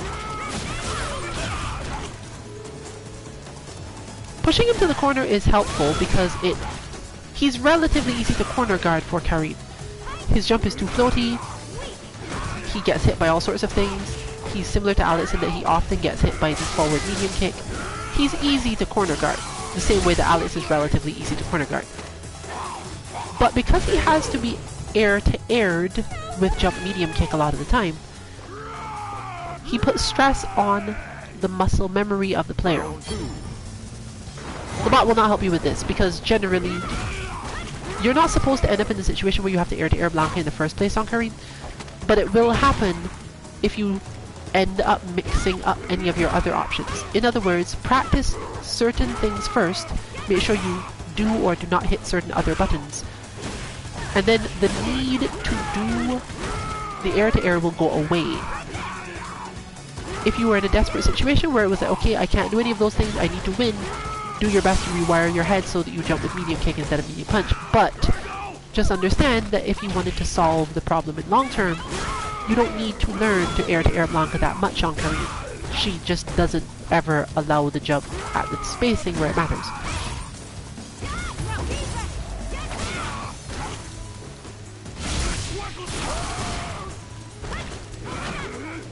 Unfortunately for Blanka, it's fairly easy for V-Trigger to Karin to beat a lot of things because he doesn't have any variation. If he rolls at you, you just parry the roll, that's it. You lose. You don't get a lot of damage off this though, because the parry does not put the player into a position where it matters a lot. But you should still bear it in mind. It tends to be fairly close at that point, and the parry will make enough of a difference. It's actually a good way to learn Round one. eyeballed or otherwise set up parry pressure.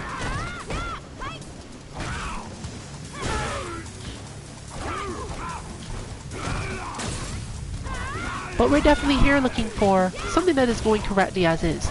The neutral jump. She's used to doing something after the neutral jump on the ground. But after Karin neutral jumps, chances are that many Blanka are going to go into the air themselves.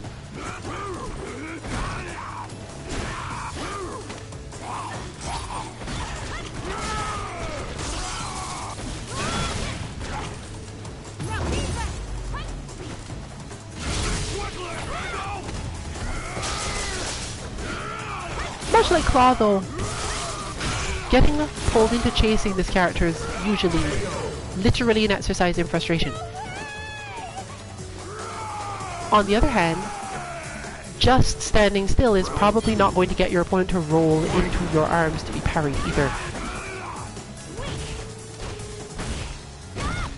Is why it's often important to be able to fake the concept that you want to put people under pressure. And if your reactions are good enough, you don't have to entirely fake it. You just move forward without the intent of actually attacking and lame out the round by walking. When the player is running away from you, do remember that they are laming themselves out. You don't have to catch them. Even if you don't have the life lead, depending on the strength of your character's options, you would be able to take it back easily enough once they get to the other side of the screen or whatever, that you don't care.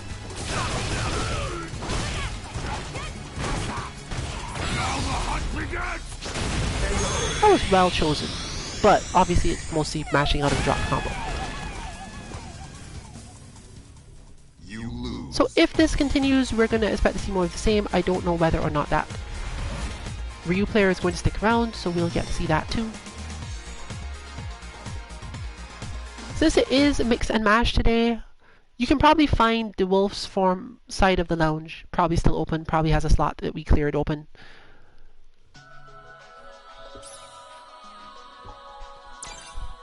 This filled up a lot. Hopefully they have a little better this time. Ah, Ozymandias is around as well. Let's do this. So if you are interested in this specific, the opponents you're seeing, if you think, oh, I can fight these people, I can learn something or beat them or whatever, you can look up for Jaime, what was the number? We'll see in a minute. As the lounge is quite large and you can join in.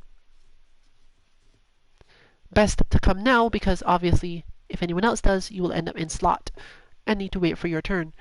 There also appear to be multiple people in the lounge at the moment with not necessarily stellar connections, so we don't know.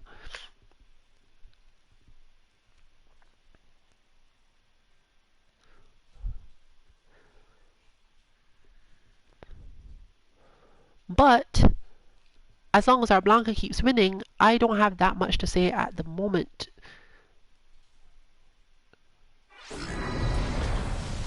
So let's see, first of all, the name. 2002. Jaime 2002.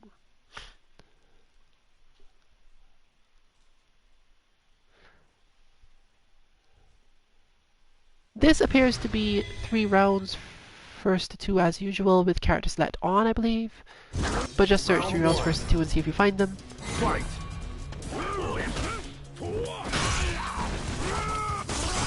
So we're gonna watch for some heavy punches and some air-to-airs. Maybe.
Round 2.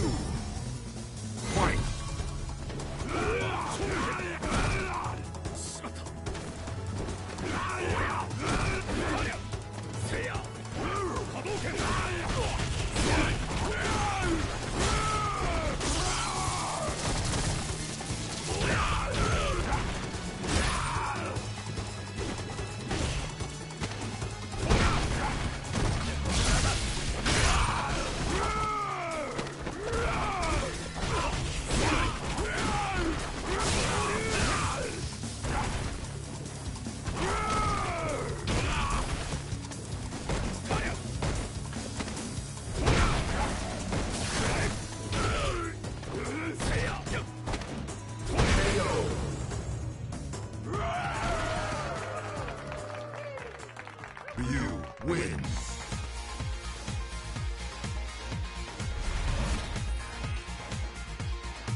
Round one. Fight!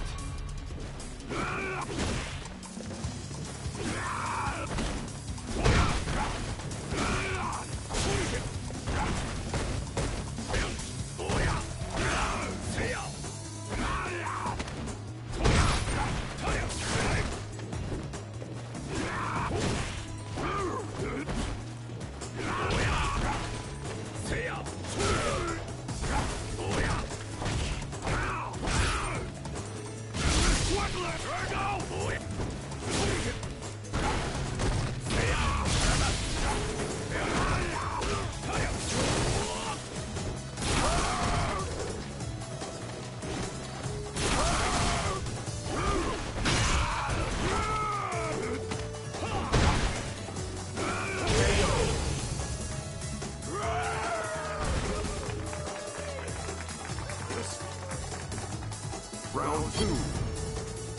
Fight!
Final round.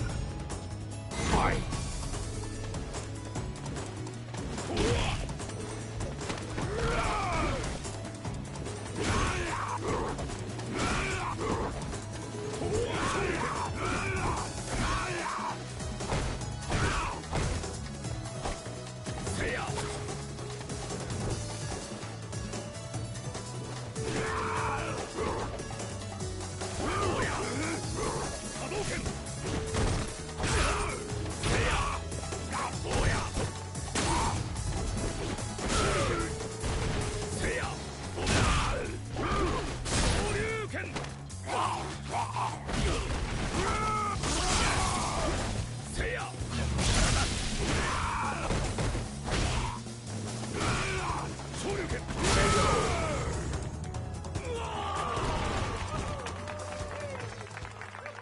Blanca wins.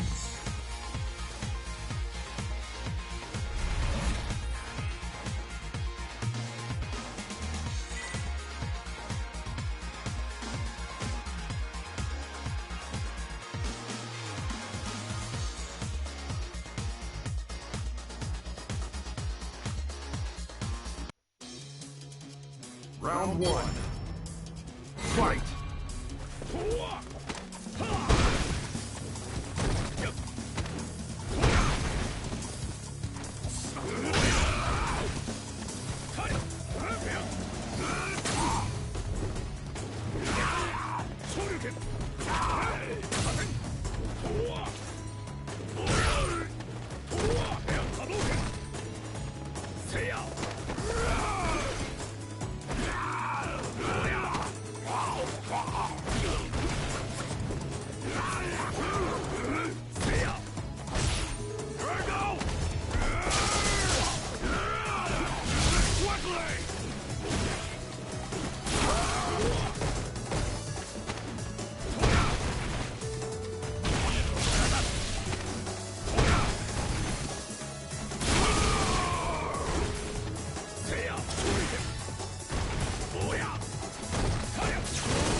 Round 2. Fight!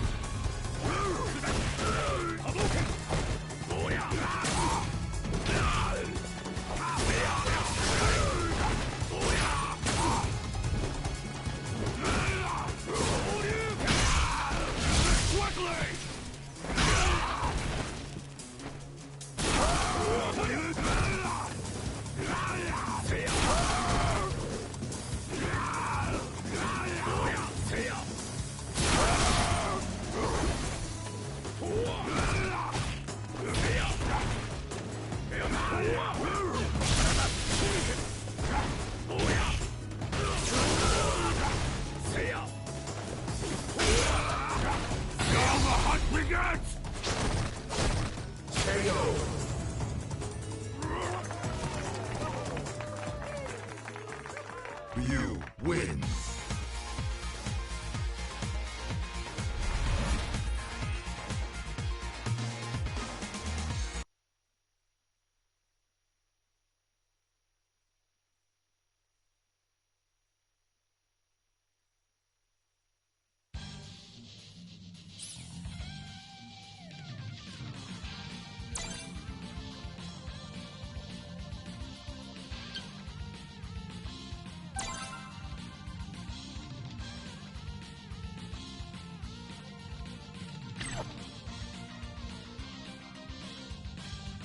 Let's do this.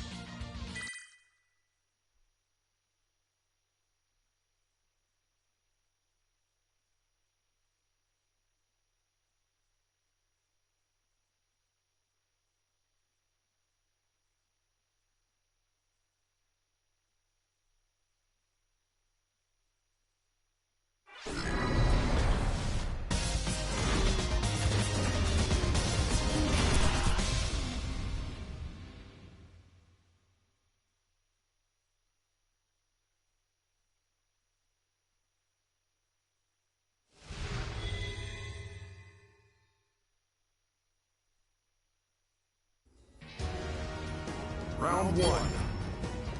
Fight!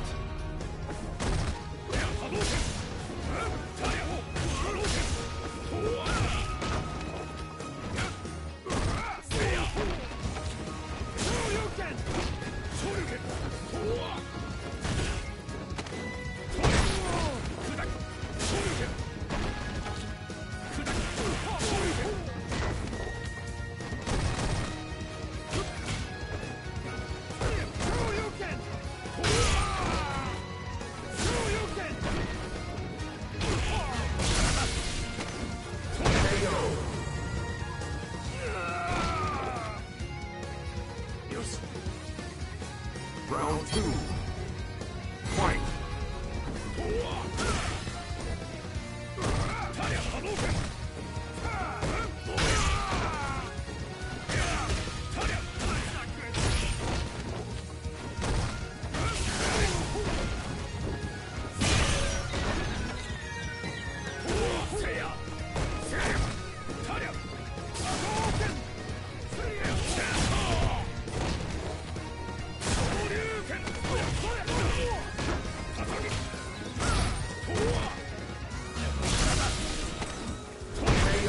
The iconic face-off. But for today, Win. it looks like our Ryu has a fairly good handle on how exactly they want to play the match, even down to that ES uppercut.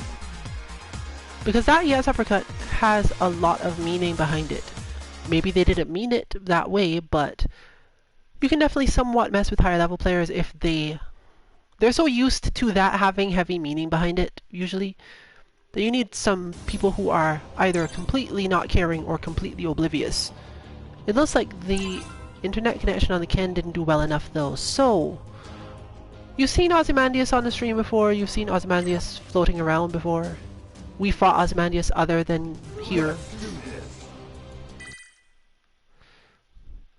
This player is good at pressure and at escaping. So far, I would say if I had to rate one of their skills as lower, it's not so much neutral, but the in-between that happens when you don't bother to play neutral. That said, with the level of strain that can be placed on you by their pressure and their ability to escape, it's a good chance you're never going to get to set up that situation in the first place. I'm not expecting to see much of it here, but this is a Zangief now, and that might matter. Ozymandias might be fairly well known to people, for example. Plays a lot.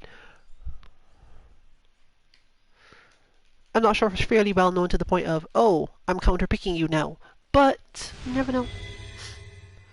Zangief is definitely a better option for doing the thing I'm talking about than most characters.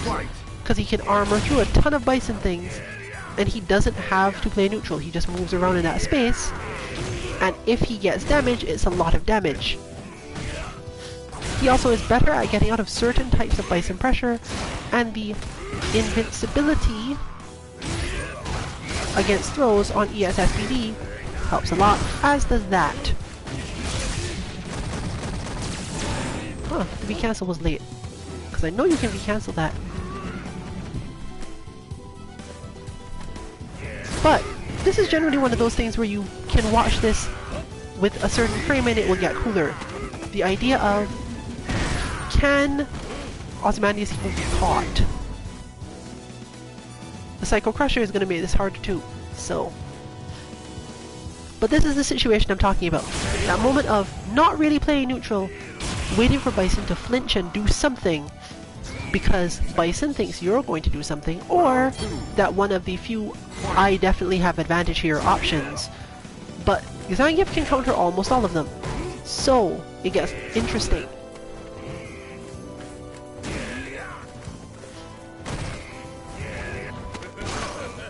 Zangief is also one of the characters with a longer reach in the game, allowing a push back against Bison regardless.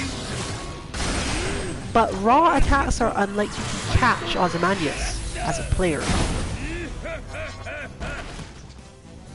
You have to be willing at least to play a certain amount of gutsiness in neutral. Because Ozymandias is not going to hit neutral buttons, mostly.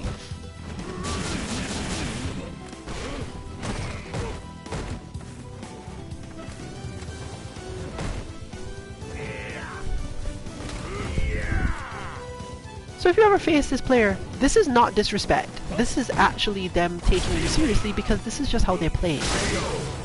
They just stand there.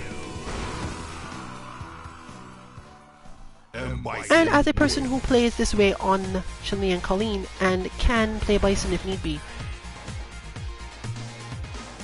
As for how well I can play Bison, the only tournament level experience I have with that was against Filipino Man's Manat, so you can ask. It didn't go well, of course, but it's Filipino Man. How well was I expecting it to go? Round one. Actually, I'm told it looked fairly decent. Anyway. The point is that Ozymandias standing there, not even charging buttons, is not necessarily a sign that they aren't taking you seriously, or anything. You'll notice, for example, that they have the spacing and timing for Scissor Kick down to such an incredible science that they go from, okay, I'm standing, I've walked away from you, and you still get Scissor Kicked.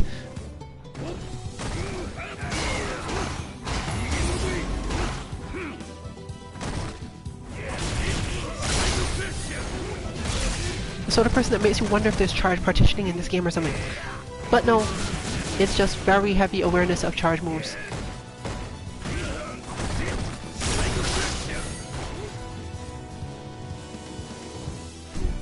This is a definite type of fighting style to just become calm and quiet between every interaction.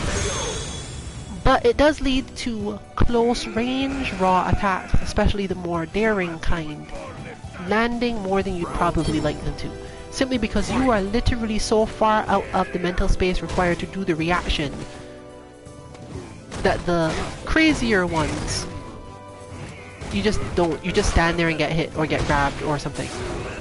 Not so much for dash up throws because you're expecting the dash, but there are some definite weird things that happen.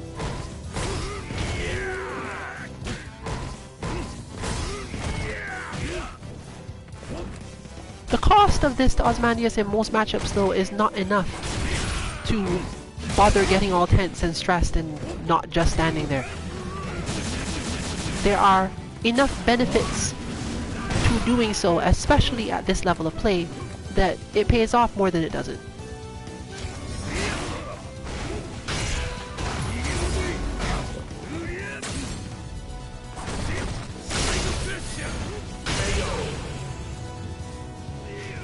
It also hides a lot of their intent. If you were playing side by side with this player, for example, it could almost be intimidating depending on what type of person you are. You're used to your opponent flicking their stick, mashing buttons, you know, just tensing up physically, even if you notice that in the corner of your eye or whatever. It's unlikely that Ozymandias does any of those things. This is most likely explosive, but before the explosion, nothing.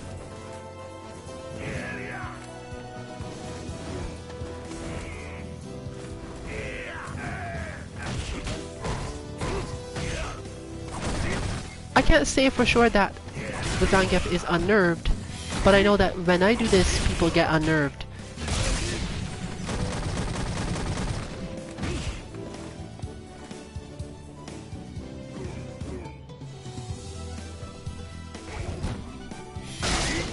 This is different from playing lane, because playing lane usually involves finding a space in front of you to protect. Ooh, caught. But again, just calm and suddenly explosions. It also often involves very carefully retreating, as in if the opponent attempts to walk into the space, you either hit a button or you retreat a little bit because you think they're planning something. A player that plays like this, and I can speak from personal experience because I am one, doesn't react at all to that. They just stand there regardless of the fact that you've walked into a space that you think is advantageous to you, because they just switched mentally to whatever reaction they expected you to need. They expected to need based on whatever you did. There is no, I'm trying to keep you here with my heavy punch. It's, oh, you have decided to walk into my heavy punch range. I feel as if you're trying to counter my heavy punch, I just won't hit it. And then they go, okay, well I'll walk closer. Sometimes you catch them walking closer, and sometimes you just go, you know, you don't trust that either. You're not going to hit any buttons there either, because if you did, I could catch you with this, so you're still not going to hit anything. And then they walk a little closer, and then you like dive kick them or something. Or you jump away to make them have to do the whole thing over again. And the problem with this is an extremely effective strategy against Kanzuki Dynasty when she's in one state, and an extremely weak one when she's in a different state. Can she reach the state to make this a bad idea? In which case you'll know, because Ozymandias will switch immediately to very, very layered pressure. So that's the goal of this match. Can we make Ozymandias switch to pressure, or will they just do it to begin with because it's Karin? And most Karin can do this, so perhaps the expectation will be, I should just go straight to pressure. But if not, we'll see what happens. Fight!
Round one. Fight!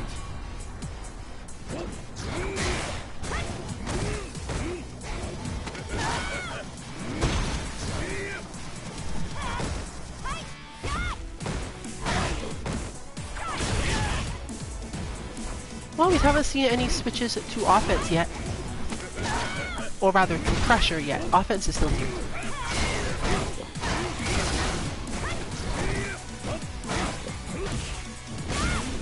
You don't generally count the ones that come off of well-known knockdowns, because why wouldn't you pressure off your well-known knockdown against an opponent who didn't have meter yet?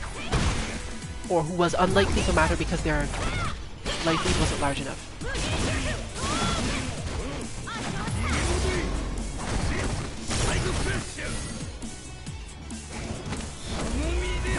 This is definitely a player I can relate to enough to explain what is probably going on in their mind though. For example, after the movement there, you would expect possibly some sort of counterattack, but you got scissor kick. The scissor kick was delayed because they hadn't finished deciding whether or not they needed to do anything yet. Probably.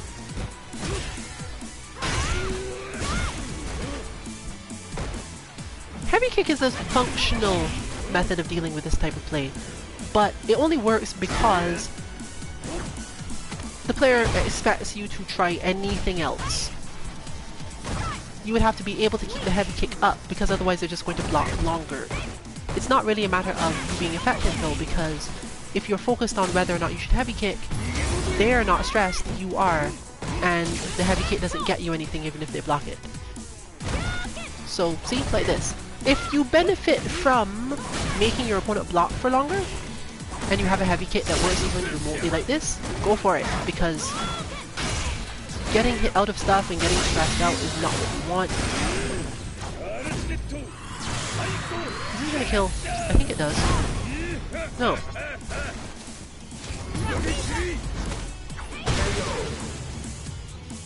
For those of you who don't know, Hell Warp is extremely throwable,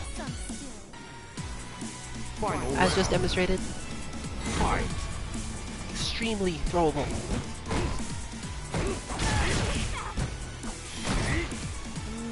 We still can't count it as quite going to pressure yet, but they're tilting a little bit. A little bit of tilt.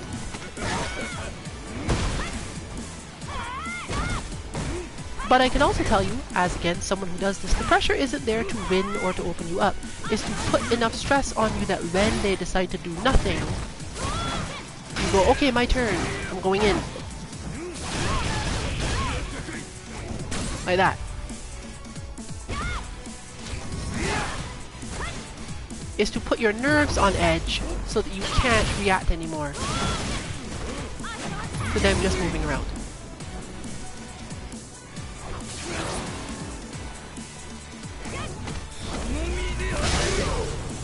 And that was a similar thing. There was no plan behind that Psycho Burst. It was just, I'm going to throw a Psycho Burst, breathe, and you're going to do something. And then I will just react to the something. You can watch this sort of player do this all day, but it doesn't teach you anything to watch them do it. If anything, it tends to lead to incorrect conclusions. Which means that when two of these types of players face off, it stops making sense altogether.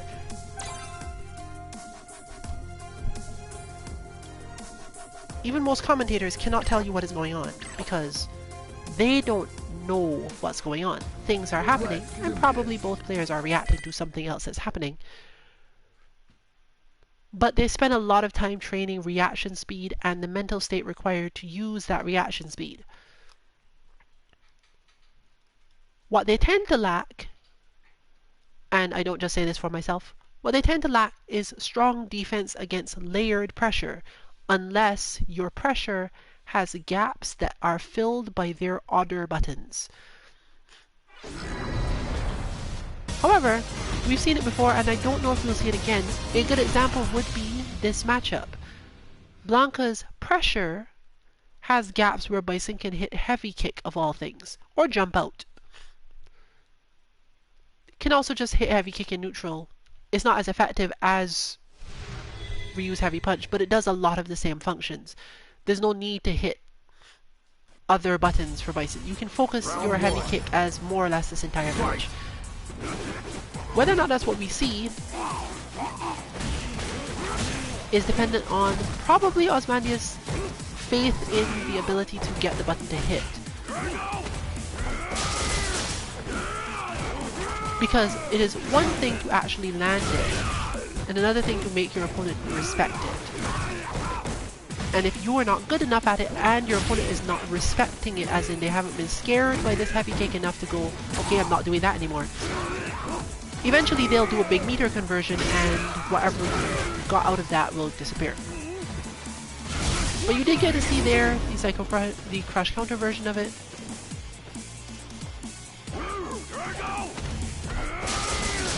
And there's the thing I mentioned before. That, okay, you're doing a strange thing, and I'm not primed for this at all.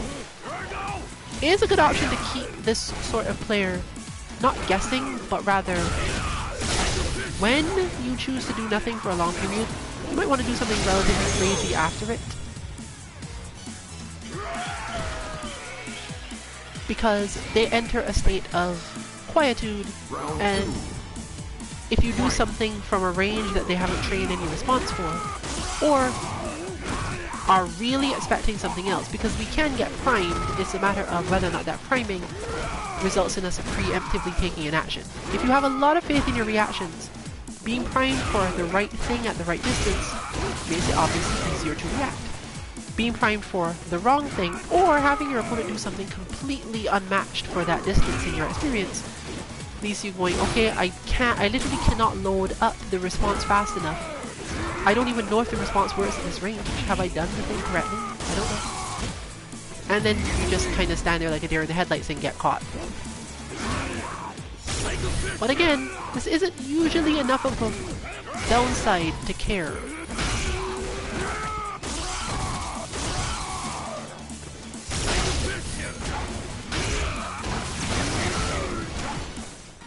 They dropped that. And Blanka does have waves through EX Cycle Burst fairly easily. We are over our usual stream time. As I said, if you are joining the lounge that you are seeing on stream now,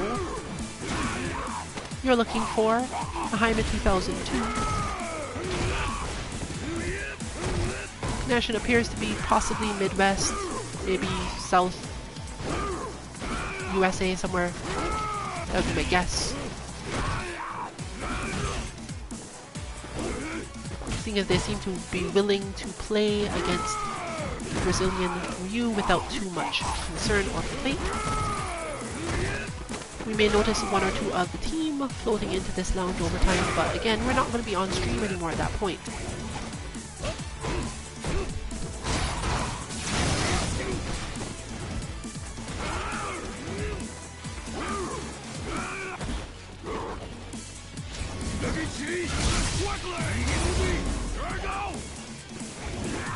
Got the jump out that time, and the heavy kick, and the buttons off.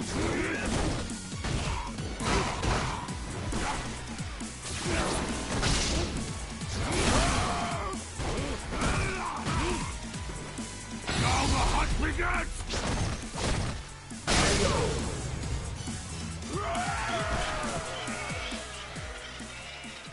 M. Bison wins.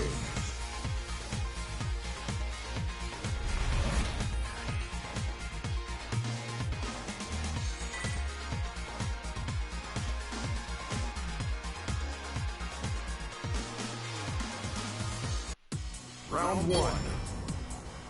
Fight. This therefore will be the last on-stream match of the night.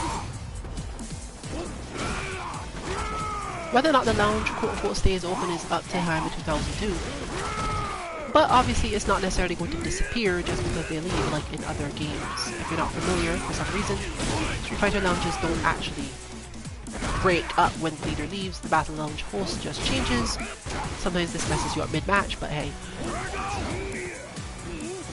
Point is, you can still possibly find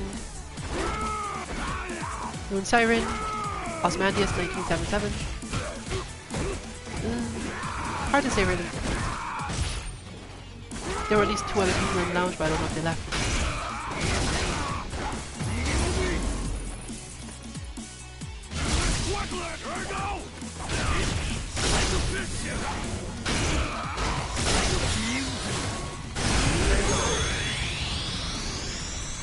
not the best conversion, but on the other hand, if you find yourself in that situation where you're in round 1 and you have full meter at the end and you need to use it to kill, use it to kill.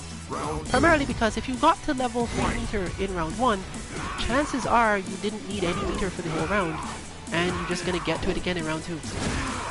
Not always true, but certainly not enough to make you think, ugh, my meter though, I need it so desperately in this matchup. Your opponent may adapt to pressuring you better now that you don't have it, but as Bison, he wasn't going to use meter to get out of those things anyway.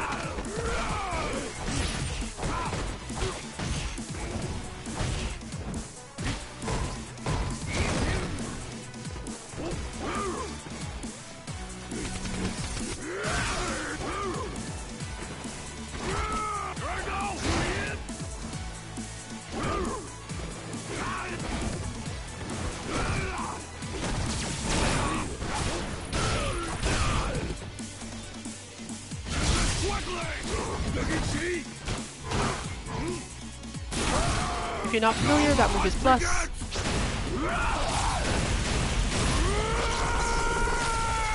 That is the first line I've seen.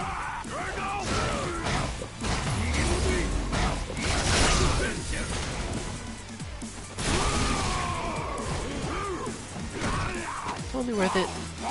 And it would have gotten thrown even if they could have V-reversaled, so there was probably no way out of that one. Overall though, it worked out pretty well. You can still see that it did require the 3 meter from that side, meaning that Osmanthus is now meter advantaged again, at least for now. Will that be enough? Hard to say really. If they're anything like me, they're kind of breaking down here, and the reason they're breaking down is something that you might not expect. They're tired of doing nothing.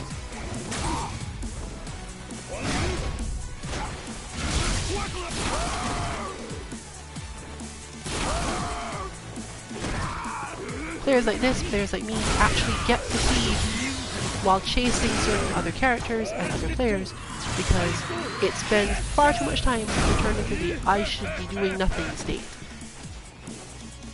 And this is absolutely a legit way to win out in that situation. Just make the person tired of not taking actions.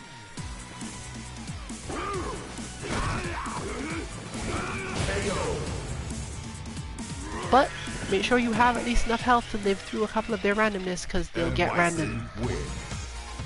Either way, that brings us to the end of our stream for the night. You can find our information on bots at 2-mk.org and our information on what we are streaming at 2_mk_FGC around 7 PM Eastern. We don't know what we will be streaming this week, basically at all, but you can probably count on seeing at least the 60 Times Lounge on Thursday for Dead or Alive 6. It looks like we have Tony Yakuza and some newcomers, so if the Lounge host changes, you might still be able to find it. This has been Rillian for Team 2MK. Good luck with your training and good night everyone.